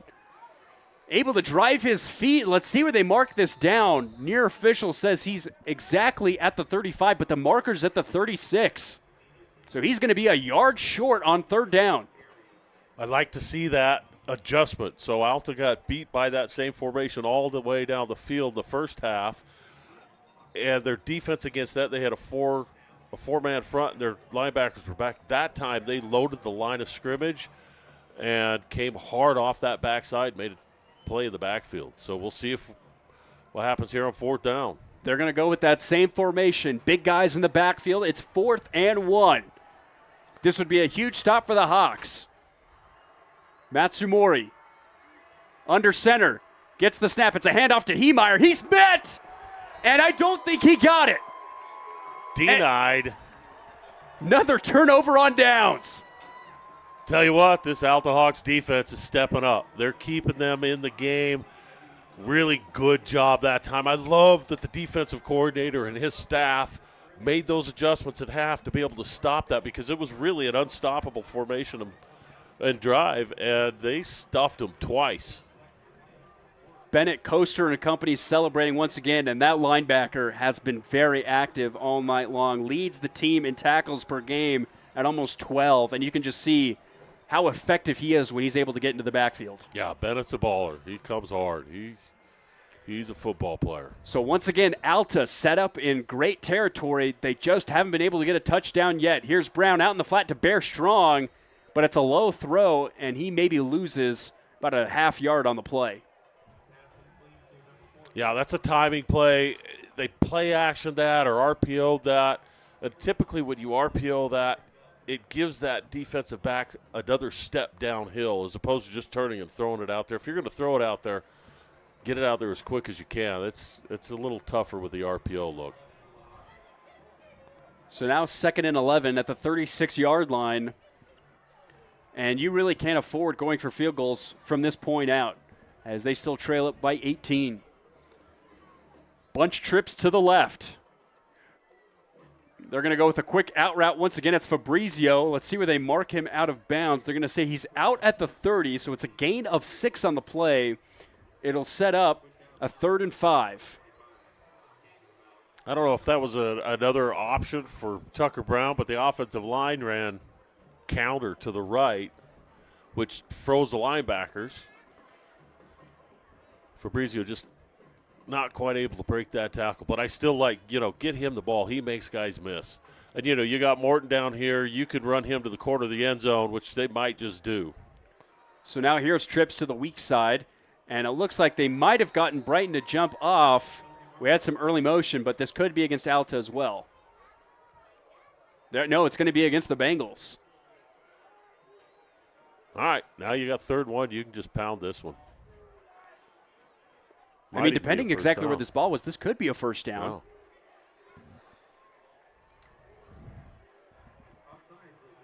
They're going to say that it is. That will be a first down. So now it's 1st and 10 at the 25. That's one of my favorite plays. 3rd and 5 to get him to jump. And again, now, I mean, I still like going over the top with Morton. Although they've got him double teamed here, and you got a light run box. So, yeah, Morton down closest on the bottom of your screen. He gets the reception in the flat. He's got a blocker. Tries to make a cut back near the 20. They're going to mark him down at the 21-yard line. It's a gain of 4 on the play. I mean, he hasn't touched the ball, and he's had an impact because he's made a bunch of good blocks on the outside there. I like him. He also wears the number 14, which 2 of my sons who played at Alta wore 14, Hayden and Logan. So, always my favorite player on the team, whoever wears that number. It'll be 2nd and 6. A motion by Strong now, right to left. Handoff, Pagel. Pagel's going right. Cuts back left. He's got room. Inside the 10 and down at the 5. And Pagel, very shifty and speedy when he's out in the open field, sets up a 1st and goal now for the Hawks. Yeah, another great play call. I love this flow that Alta's in offensively right now. I know they haven't really manifested with points. They've had 3 really good drives that they've gotten all the way down the field. So see if they can't punch it in right here. So here we go. 1st and goal. Handoff, Pagel right up the gut. Gets into the end zone. It's a touchdown. Alta with their first reach of the end zone this evening. That cuts down this deficit. Telling you, Fullwood and Chuck on that left side of the offensive line have looked fantastic tonight. And a good job by the Alta coaches of recognizing what the Brighton defense is giving them and then making the right play call. First Axio EV touchdown for the Hawks. Ready to upgrade to an electric or hybrid?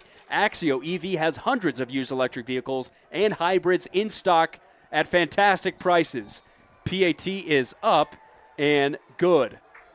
And now it's just an 11-point game. I mean, this was not what I saw coming in the first half, but because Palapoy has been out, that Bengals offense has been stagnant, the Alta defense has stepped up, and now it's just a 2-possession game, 11-point difference. It really feels like Alta's got some confidence. Their defense is playing aggressive. They're making plays. And outside of Evans and some really fantastic catches, Alta's defense has shut Brighton down the last quarter and a half, and you know, they got a chance. It sure would have been nice for them to be able to convert one of those 3 field goals they missed because it would have been a closer game, obviously. But, hey, anything can happen. There's been some crazy Alta Brighton games over the years. So it'll be Herdel and Noelle back to receive this kickoff. A reminder, this game is brought to you by Southtown Mitsubishi. Do you know where to buy a new SUV with a $100,000 mile warranty for less than $30,000? Southtown Mitsubishi in Sandy at the Southtown Auto Mall. Shop now at UtahMITS.com. And I think that ball went through the uprights on the kickoff. Yeah, McAllister crushed it right through the middle of the uprights from the 40. Good to see him see that ball go through those 2 yellow posts. It's been frustrating for that field goal unit tonight. Yeah, that time he didn't have to worry about the snap and the hold. He was just able to pound it. So, all right, see what Alta can do defensively again. They've stepped up here in this second half. Turnover would be huge. Here we go. Matsumori in shotgun. A player to his left and right. 2 receivers to his left, 1 to the right.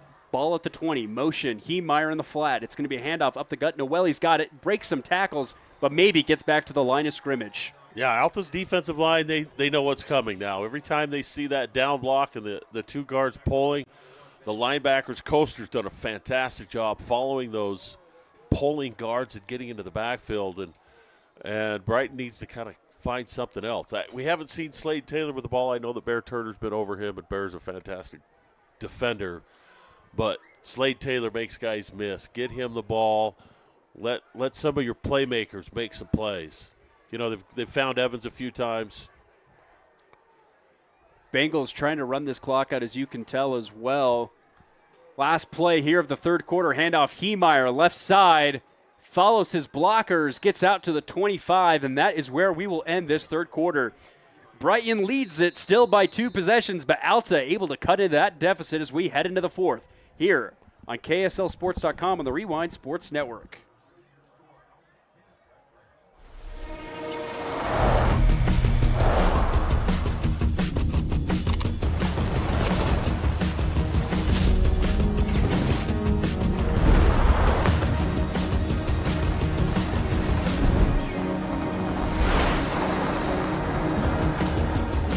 The 2025 Mitsubishi Outlander Trail Edition.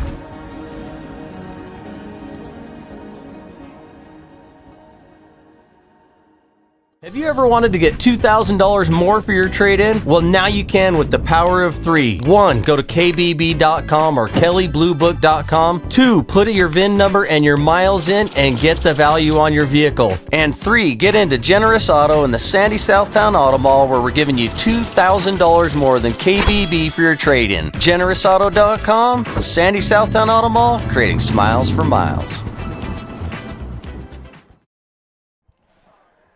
Welcome back out to Alta High School here on the Rewind Sports Network on KSLSports.com. Nate Thatcher alongside Dave Harrison. We got Quinton up in the top of the press box, powering through the cold weather. Yeah, it's not supposed to be this cold already. All right, big play right here. They've got 3rd and 5 now here for the Bengals at their own 25. Trips formation here to the near side. It's going to be a quarterback keeper. Matsumori's got it, but he's not going to get a first down as he's tackled at the 27-yard line. So this Hawks defense is stepping up big time here in the second half. Yeah, really impressive show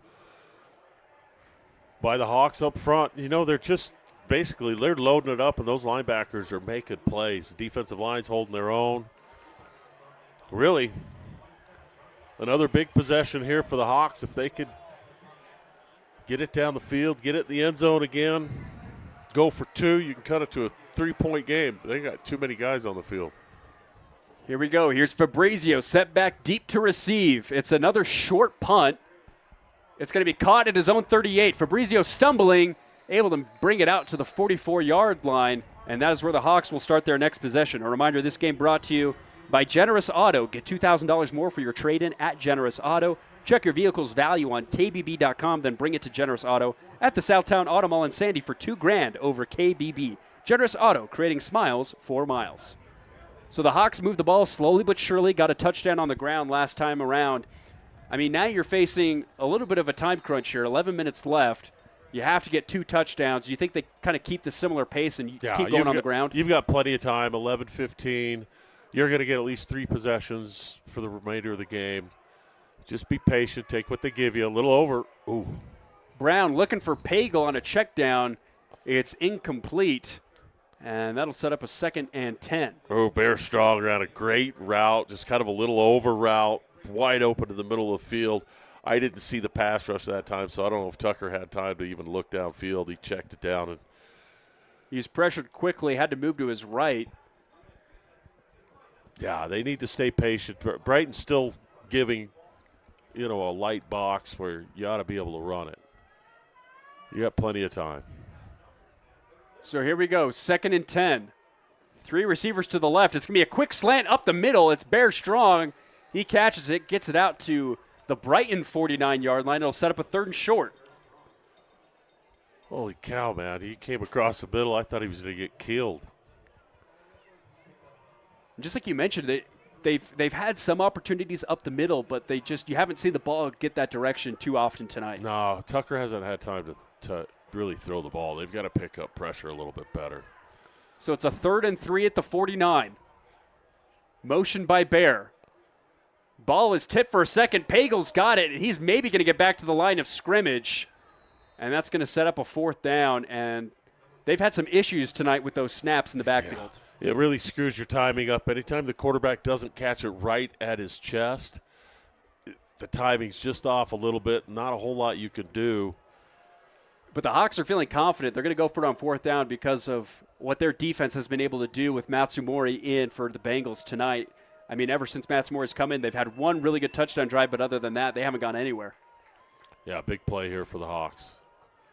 So still in their own field territory, technically on the 50, but it's on their own side. It's a 4th and 4.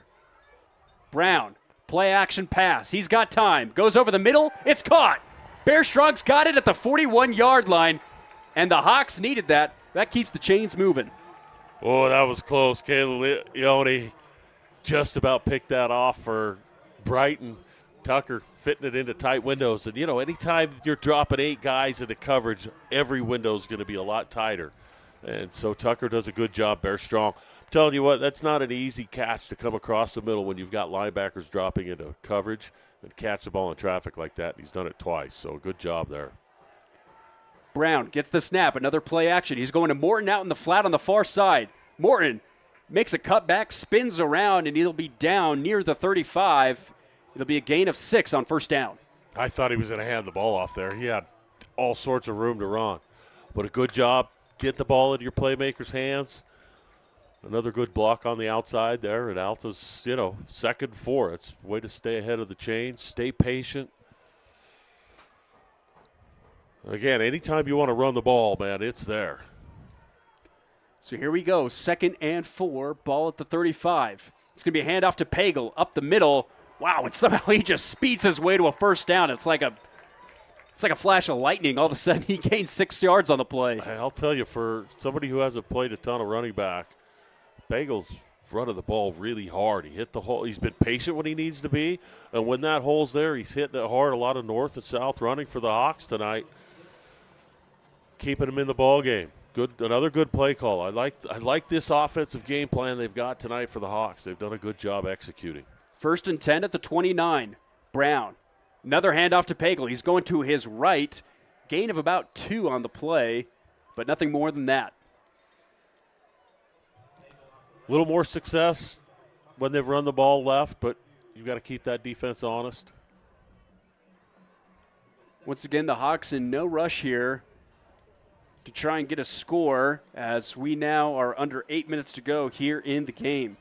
Yeah, they need to start to pick it up a little bit. Again, they're trying to think ISO Morton up top. So here we go, 2nd and long. It's going to be a quick slant on the outside, and it's dropped. Intended receiver that time looks to be Morton. Yeah, it looked like Tucker wanted to keep running on the slant. Evan kind of settled it down into that hole in the zone, and the ball just was a little bit off center on the throw. So 3rd down now. It's a big 3rd down. Again, though, you know they've got to be in 4-down territory. Although if you do kick a field goal, you're back to a 1-possession game. So, with McAllister and his leg, I wouldn't be surprised to see him kick it either. That unit has struggled tonight, though, to give him a good opportunity to put it through the uprights. They better hurry. Play clock down to 2 to 1. Brown gets the snap and empty. He's going over the middle. It's caught! And he's staying on his feet. There's Morton into the end zone. Touchdown Hawks. We've got a ball game. Martin was getting in the end zone no matter what Brighton thought. He caught the ball, took a hit, spun out of it, got into the end zone. Great job by Alta that time offensively. Good job executing. Good job putting your players in position to be successful. So the Hawks back in the ballgame. I'm thinking they're going to go for 2 here. And it looks like they are. A 2-point conversion here would cut it to a 3-point game. Unbelievable from where we were at halftime.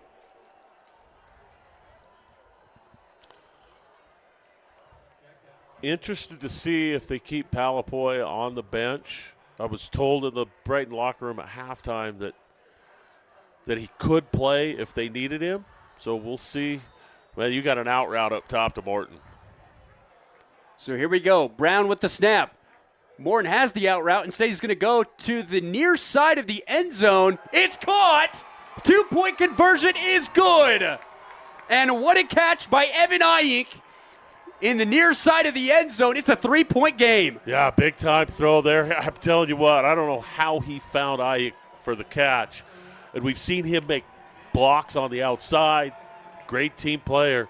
Nice to see him get a catch, his first catch of the night in the end zone. for a 2-point conversion. So, hey, Alta's back to within 3, and their defense has been playing great football. Now the Bengals with an interesting choice, as Dave mentioned. What are they going to do at the quarterback position?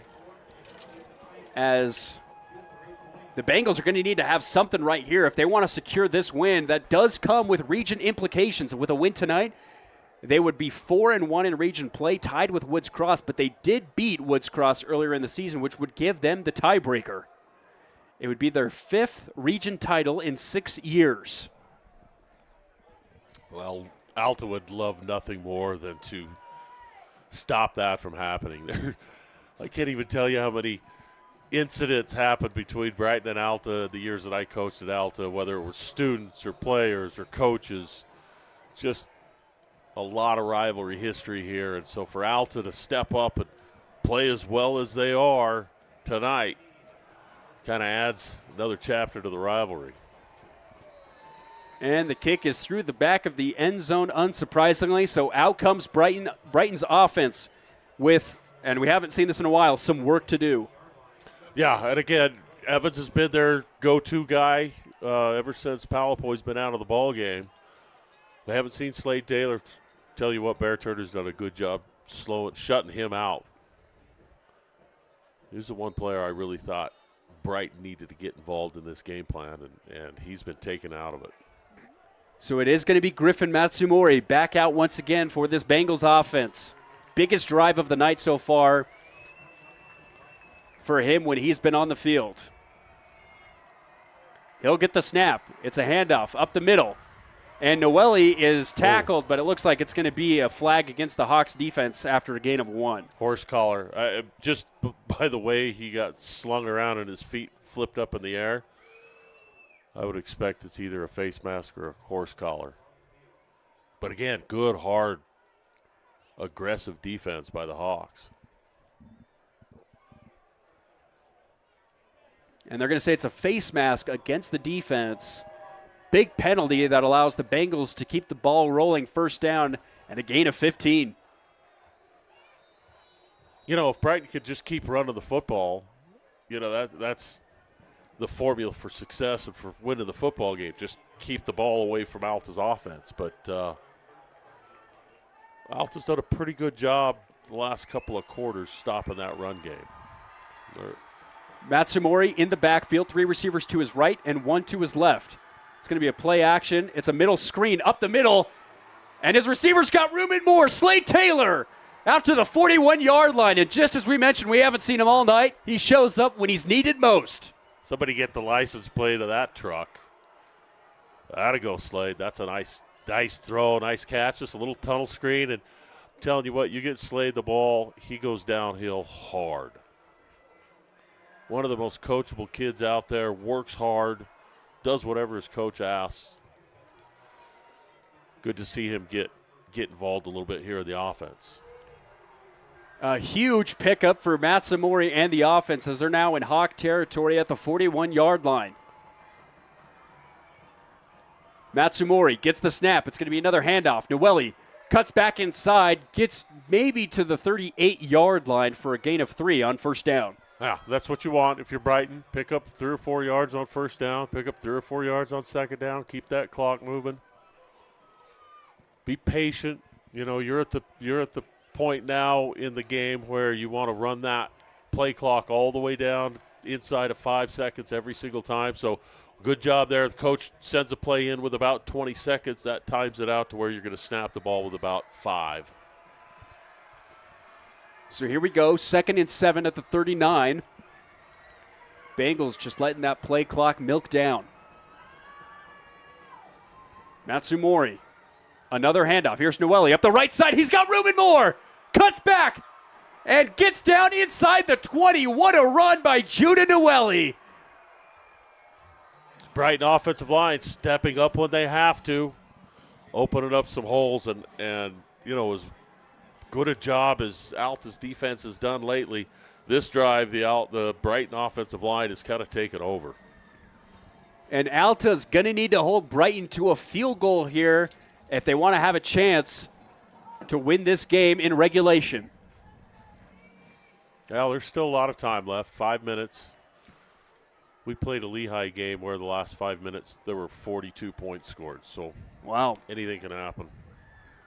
Matsumori in the backfield, 1st and 10. Handoff Noelle once again. Cuts back inside to his right, maybe a gain of 1.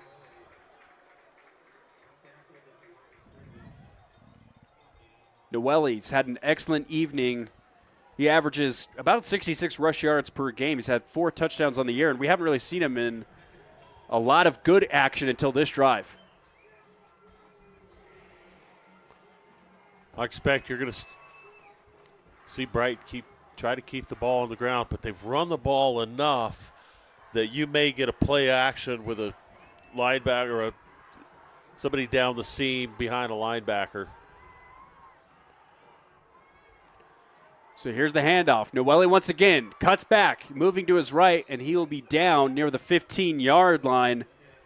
And this clock is continuing to drain down. Yeah, another good job up front by the Bengals. Getting downhill, getting some good push. Feels like they've kind of solved that blitz, A-gap run blitz problem that they were having with the Alta defense. Big 3rd down here. If the Hawks can stop him, it would be huge. As we're now under 4 to go in the game. You got man press coverage out here. No, you got 2 safeties. So here we go. Another handoff. Noelle's got room on the right side. Cuts it back in, and he'll walk into the end zone for a touchdown. Bengals recontrol this game with an excellent run into the end zone by number 10. He broke some ankles right there. A little shake and bake, and he dropped the Alta defender to his knees. What a run. And that is sure to break the hearts of a lot of Hawks fans here as they now trail it once again by 9. Now, impressive drive that time. Brighton did exactly what they had to do. They kept the ball on the ground. They picked up 5, 6, 7 yards of play, got the ball in the end zone. Hats off to that Brighton offensive line. PAT is up and in. A reminder, our kicks, including PATs tonight, are brought to you by Staker Parson Materials and Construction. Since 1952, Staker Parson Companies has been the preferred source of quality sand, rock, landscape products, ready-mix concrete, asphalt, paving, and construction services across the Intermountain West. As a proud partner of the Hawks, we are committed to being an integral part of the community, focusing on infrastructure development and fostering stronger, more connected neighborhoods. From the parks you play in to the roads you drive on, the Staker Parson team delivers quality products in a timely, safe, and efficient manner. Visit one of our local landscape yards for your home project today. Go Hawks. All right, so Alta able to get back-to-back touchdowns on their last 2 drives, but now, once again, they face a 10-point deficit with under 4 minutes to go. You have to think they have to move the ball a little bit faster than what they've been doing. Yeah, Brighton's kind of got them where they want them. They're going to play deep coverage. They're going to keep everything in front of them. But you still have guys, both Fabrizio Morton and actually Bear Strong, all 3 of those guys are breakaway players. So you get the ball in their hands wherever you've got to get it and let them make a play. Sometimes it takes one broken tackle, and guys with that kind of speed are gone. So see if Fabrizio can't get another big return here. He's had 2 big ones tonight where he's returned them to midfield. They're going to pooch it off to the right side. Fabrizio, it's going to bounce to him. Here he goes. Moving up that left side. He's still on his feet. There he goes. He cuts it back. He's got room. Can he outrun the Bengals? And he's tripped up at the 36-yard line. Oh, my goodness. What a tackle, because that would have been a touchdown. He has been dynamic in special teams tonight. Trevor Fabrizio is a baller. What a return. 3 big returns in a game that your team needs all those yards. So he steps up, does a really fantastic job. Love to see that. They're not going away. Now you're close enough to the end zone, you can get there quick. You've got a 36-yard field. Once again, even a field goal will make this a one-possession game. But this time there will be no 2-point conversion needed for the eventual touchdown needed to come back in this one. Browns looking to pass. He's going to go deep. Double coverage. And it's going to be a pass interference intended that time for Bear Morton, but he was tackled early. Bear strong. You know what? Bear does a great job of creating contact. He came back kind of towards the ball, forced the defender to make contact, and that's a savvy football play. Good job. Good job for the Hawks. Now you can take a couple shots to the end zone. Ball should be placed at the 21-yard line after that penalty. Alta still got 3 timeouts. So now, just outside the red zone with just over 3 minutes remaining in this game.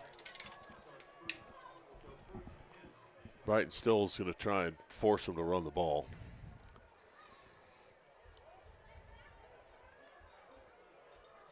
Alta still has all 3 of their timeouts. So here we go, 1st and 10. Trips right to the near side. It's going to be a screen, and it is blown up in the backfield. It is incomplete. And a nice pressure on the outside that time by Trey Harper, the junior DB. Yeah, there's nobody in the middle of the field. At Brighton, they weren't fooled. They saw that coming. It's a tough play, especially if those defenders are all coming downhill. A lot of times that receiver screen works because 1 or 2 of the defenders is dropping as soon as the ball snapped, and so you have an advantage blocking. But that time they were coming downhill hard. Still, you've got time to be patient, run the ball. If they've got 4 guys in the box, you can still pick up gashes. Here we go, 2nd and 10. Brown looking to pass. He's got all the time in the world. He's going to go with his check down. Pagel able to take it out of bounds near the 10. Good discipline by Tucker Brown that time. I thought he was going to step up and try and run it, and he could have done that. But he checked down to his last outlet, kept his eyes downfield. Nice job. Bengals played a good football game for the Hawks. It's going to be a 1st and goal now from the 10. Clock stopped, so they don't have to hurry. And again, they're still dropping safeties in coverage. Nope, not this time. So here we go. 3 tries to try and get it in the end zone. Brown looking for the end zone. It's going to be just short if caught, but they're going to say it's incomplete. Not so bad. I mean, you would have liked to got the ball down at the 2-yard line, but clock stops. Got a couple of shots more. Do you think if they don't get it in after 3 downs, they go for the field goal? Yeah, you've got to score twice anyway. It'd be nice to get a touchdown here, but it's not absolutely necessary. And as good as Jack is, McAllister, you take those 3 and hope that you get the ball back.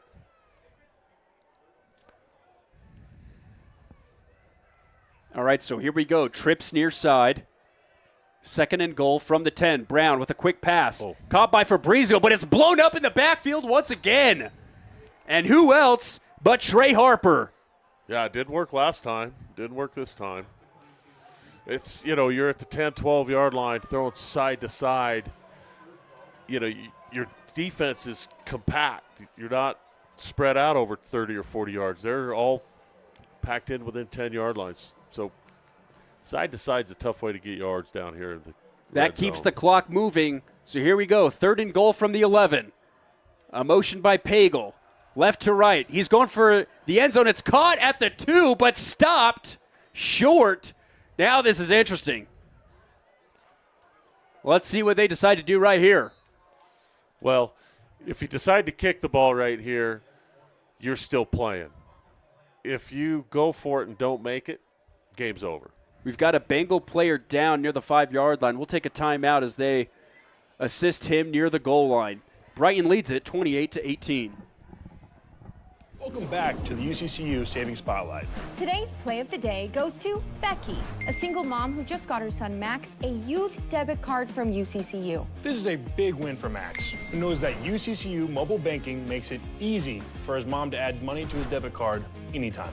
It's also a big win for Becky, who knows it also makes it easy to monitor her child's spending anytime. Final score, 1 happy son, 1 responsible mom. With the assist from UCCU.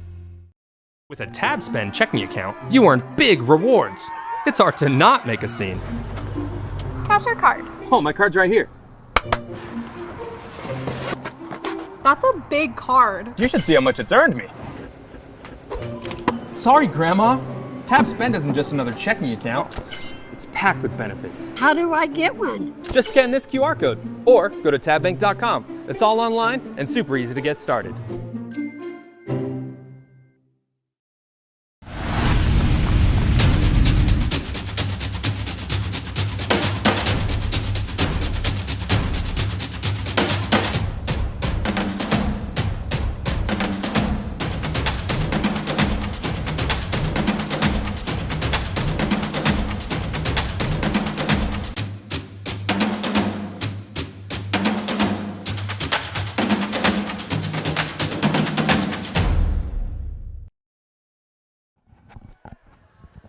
Welcome back to Alta High School. Good to see that Bengals player get up and walk under his own ability to the sideline. It's going to be 4th and goal from the 3, and Alta's going to go for it as they currently trail by 10. This is huge right here.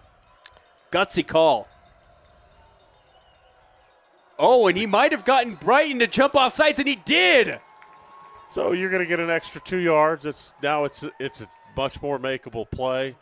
I still like kicking the field goal here because you stay in it. If you kick the field goal, you can get the onside kick or you can get a stop. You've got 3 timeouts.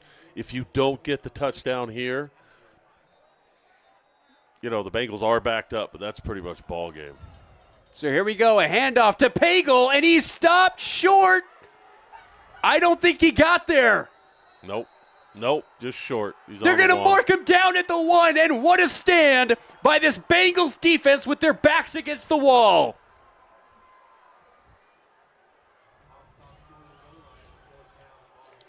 So Brighton's going to have the ball at the 1-yard line. Alta's still got a chance to maybe turn it over, or get something crazy to happen down here at the goal line. But man, that's, you kind of roll the dice there, and Alta just didn't quite get it there. I like Pagel, man. This kid runs the ball hard, and he put his head down, but Brighton's defensive line steps up, makes a big play right there. So the last time Matsumori and his offense were in their own end zone, they were able to get out of it with a late throw to Evans, even against defensive holding. But it was scary at times for them, so they're going to go with that big bully football formation and try and get some blockers. Oh, but the ball might have come out. Oh, this is going to be interesting. There's a big pileup near the front of the end zone. They're going to say the ball is down at the 1-yard line. Again, Alta's going to sell out. I mean, you don't have any choice here. You've got to sell out. You've got to make a play. I mean, the ball is literally touching that front part of the end zone. That's about as far back as you can be to start a possession. So if you got a touchdown on this play from that spot, that would be the longest football play from scrimmage on offense. So sure Brighton's not thinking about that, but as a former offensive coordinator, you think about stuff like that once in a while, I guess. And if Alta's able to make something out of their defense, that would be the shortest touchdown you could have. Yeah. Telling you, I mean, Brighton's got to do everything right to get out of the end zone right here because Alta's coming hard. Now, I'm telling my quarterback, go on 2, go on 3, hard count it, because we're only going to lose a half an inch if we jump off sides, right? If the offense jumps off sides, they lose nothing here.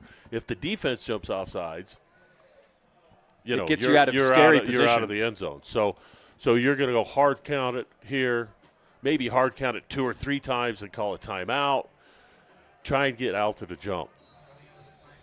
All right, so here we go. It's 2nd and 10, literally from less than half a yard in front of the end zone. They're going to go with their strong formation once again. 3 men in the backfield. Here's the handoff. It's by the big guy, able to get out just barely, and they're going to say he's down at the 2-yard line. Well, that scares me, giving the ball to a guy that doesn't handle the ball a lot. But, big old number 90. Already has a touchdown this evening for Brighton. And Alta now uses their second timeout. It'll stop the clock at 1:54. And you just have to think about all the opportunities that the Hawks had tonight in that first quarter with that last possession that turned it over with where we're at right now. Yeah, I mean, Alta can be proud, but also they had a lot of missed opportunities. 3 missed field goals that, that it's a whole different ballgame if they're down 1 right here. There's a lot for Alta to be happy about and to build on because, they're in the playoffs. Everybody makes the playoffs now. So they're in the playoffs regardless of what happens here tonight. They've found a little bit of rhythm offensively. Their defenses look stout. I know, 28 points doesn't feel like it, but pretty good job at their special teams. Trevin Fabrizio is fantastic returning kicks. He has been just electric on special teams tonight, and if Alta's able to stop them right here, he'll have another opportunity to do so and once again set up his team in excellent field position. So here we go. 3rd and 9, ball at their own 1, and Alta jumped off sides. Just like that, we mentioned it earlier, and Brighton got him to bite. Yeah, they're still, you're still got 3rd and 6, but now you don't have to worry about losing a yard and giving up a safety because had Alta been able to get a safety, now it's, it's an 8-point ball game, 1-possession game. So still another chance for Alta's defense to make a stop here. 3rd and 4, much more manageable than 3rd and 9. Still got to sell out defensively. You've got to come hard. A first down here would be ball game. Nobody would ever call play action pass right here, but man, it'd be a touchdown. It's an all-out blitz. Oh, there's the count. Yep. And there's some movement, and it looks like it's going to go against the Bengals. Oh, they're going to say it's a timeout, actually, before anything happened. Timeout Brighton, but it looked like there was some movement on that offensive line. Smart. Trying to get him to jump off sides again. If you can let the official walk the ball 5 yards, it's a pretty good play. It's a good job, Alta, especially when you're blitzing. You've got a full-on, all-out blitz, and they go on 2 or go on 3. It's hard to hold your water. So even though they jumped the first time, good job there holding it. I'm telling you, Trevin Fabrizio gets a chance to return a punt right here. Who knows what could happen? They know he's been dangerous all night long, and somehow he still seems to find a seam and a way to get major yardage on these returns. We've got to get the stop here first. This is basically the play that's going to decide whether the game's over. If they get a first down here, game's over. So Alta's defense has got to step up again. They've done a good job tonight in big situations and making stops. So here we go. To put this one to bed for Brighton. 3rd and 4 from their own 7.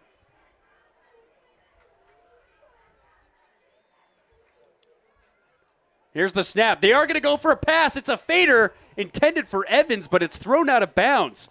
So Alta will get the ball, and they still keep a timeout in their back pocket. I love that play call. I know it didn't work, but just the fact that you got the guts to make that play call from your 10-yard line.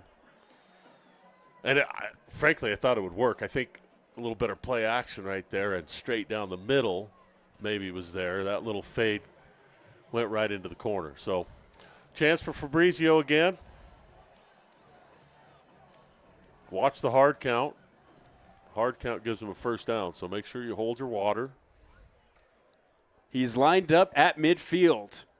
And it's going to be a pushed punt. I don't know where they're going to mark that out of bounds. That landed in the stands, but they're going to say it's out of bounds. Oh, he's marking. He's coming back. Dang near drilled a cheerleader. 20. They're going to start that's a bad mark. At the Brighton 24. That's not even close. He needs to walk up about another 10 yards. That needs to be at about the 15-yard line because it really almost brained one of the cheerleaders. They're going to mark him back at the 24. The line official now meeting with the head ref. Hey, either way, you got a chance. I mean, you're going to have to get an onside kick because your timeouts are gone. But if you can put one in, and, Brighton's going to drop everybody back, you're going to have to find a window. But we're not done yet. So here's Alta with life. 1:48 to go. And very good field position. Brown gets the snap. Got plenty of time. Steps up in the pocket. He's got Fabrizio on a crosser. Out to the 10. Cuts it out, and he'll be out of bounds near the 5-yard line. And that's exactly the start you want on this drive. Bagel just buried somebody with a block on the outside. And Fabrizio, again, he's electric. Get the ball in his hands. He's going to make something good happen. So 1st and goal now from the 5.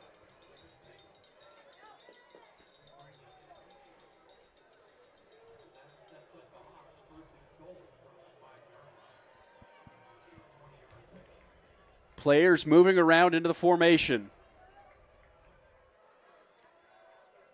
Brown under center. Play action rollout. Moving to his right. He's got a receiver out there. It's caught. Touchdown. Lucas Pagel with another catch, this time for 6. And now that gives Alta just a little bit more life, now trailing by 4. Yeah, they're not going anywhere. Tucker Brown, another great job getting out of the pocket. He was trying to find Bear Strong across the back of the end zone. He kind of stumbled, and he found Pagel on that short out. Good job. Still life for the Hawks. A big PAT right here. It cuts it to 3 if McAllister can make it. It is up and through. And so now the long-awaited onside kick to see if this is still going to be a ball game. Brighton just about got through it, blocked that kick. I thought they had a chance to get it, but yeah, 28-25. Alta's not going away. Their defense has stepped up. Their offense has made nice plays. Their special teams, a lot to build on here. Tucker Brown's really led this team tonight. I'm impressed.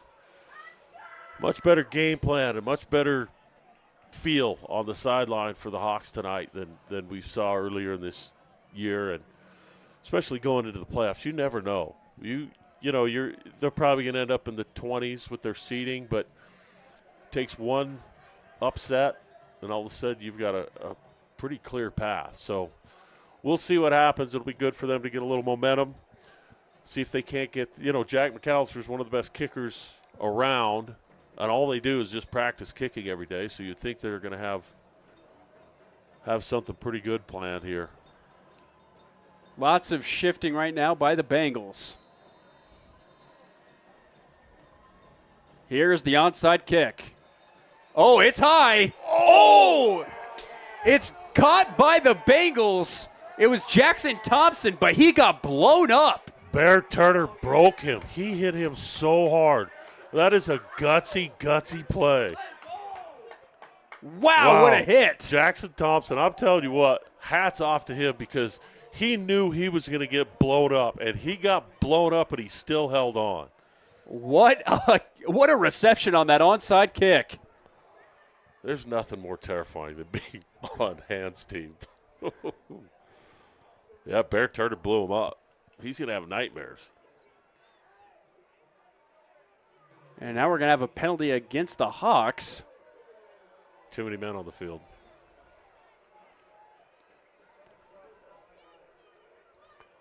Wait, they're going to kick it over? Oh, it looks like we're kicking again.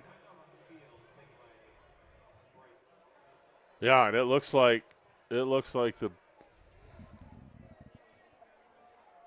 Jackson Thompson may be down. He took as big a shot as you're ever going to get. It was a clean hit. I mean, Bear put his shoulder into him, but okay, we'll take a timeout and we'll see what happens when we come back.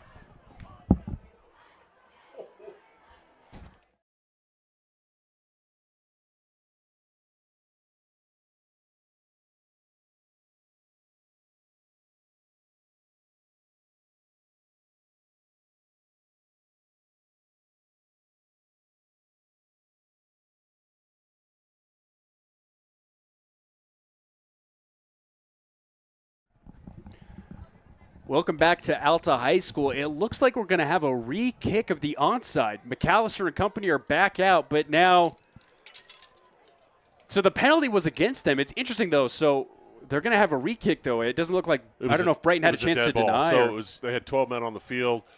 They have to re-kick it. So they don't have a choice of taking the taking the result of the play. So let's see how many guys – 1, 2, 3, 4, 5. All right, they got 11 this time. Perfectly executed onside kick besides that last time. Very well orchestrated by McAllister. Here's a second one. Oh, and this one's just a booter, and it's going to be out of bounds. Just miskicked. And that will do it for the evening. Brighton's going to come out of here and sneak out, honestly, from the second half with a win. They dominated. They were up 21-3 at halftime, and they did just enough to come out of here, and they're going to be able to claim a region title once again. Yeah, I don't get that kicking the ball out of it. I think he probably just was trying to get a pooch kick, and you run your fastest guys down there and try and outrun the return team to the ball. But as well as he kicked that onside kick, he got a great bounce, which is what you're trying to get off that second hop, and it kicked up high. But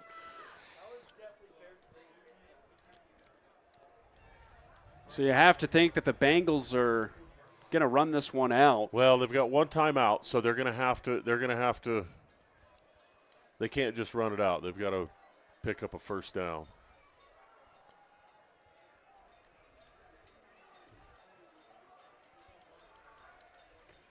Because you're talking 30 seconds of play.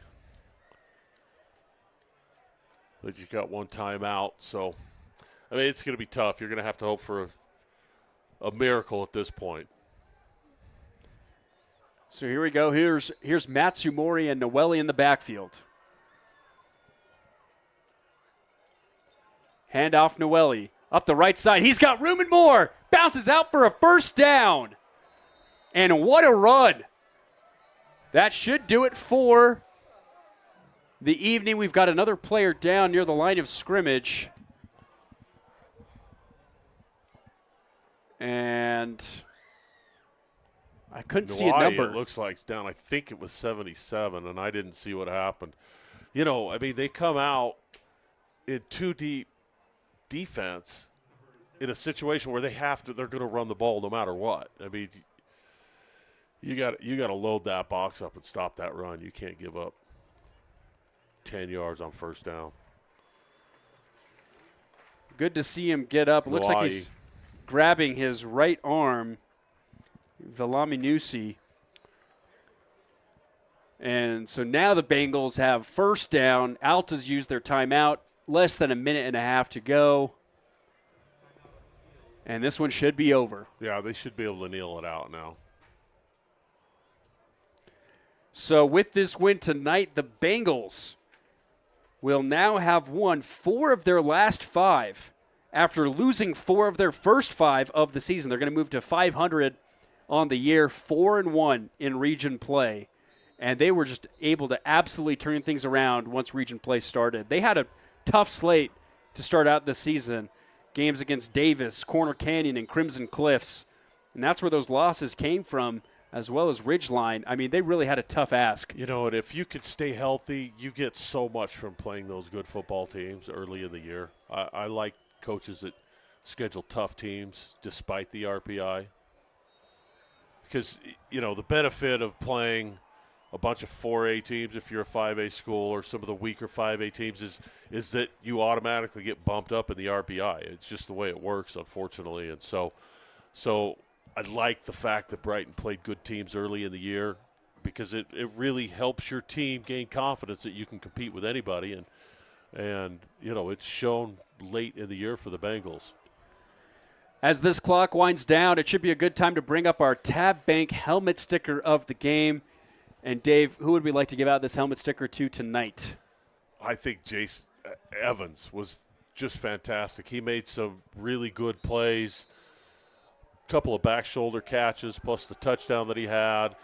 I just like the way that he made plays when he had to have it, especially as this sophomore player, his sophomore quarterback comes in and he's just kind of a safety blanket. You've got a guy that's that good. Kind of as a secondary, the offensive line for the Bengals in the fourth quarter dominated. They did a really good job marching the ball down the field. And so you got hats off to them, but I think Evans is our pick tonight. Had some great receptions, as Dave mentioned, that touchdown that put him on to 6 of the year. So Jace Evans, our Tab Bank helmet sticker winner for this evening. And the Bengals are your Region 6 champions. After going 4-1 in region play, they'll move to 5-5 on the year. Alta will drop to 3-7, and they will tie for last place in Region 6 at 1-4. And Dave, as we move into the state playoffs, your final thoughts. Well, I think 5A, it's going to be West, Fremont, and Orem. Those are the three teams that I think are clearly the best in 5A. 6A, geez, Corner Canyon. They looked so good the other night against Lehigh. But there are enough good teams in 6A that if the ball bounces right, you get some turnovers, Corner Canyon can be beaten. We've seen that already. But I'll tell you what, Corner Canyon's, in my opinion, a pretty clear favorite. Should be an exciting postseason for Utah high school football. For Quentin, for Dave, I'm Nate Thatcher. Thank you for tuning in to this edition of the Rewind Sports Network on KSLSports.com as Brighton wins it on the road at Alta 28-25.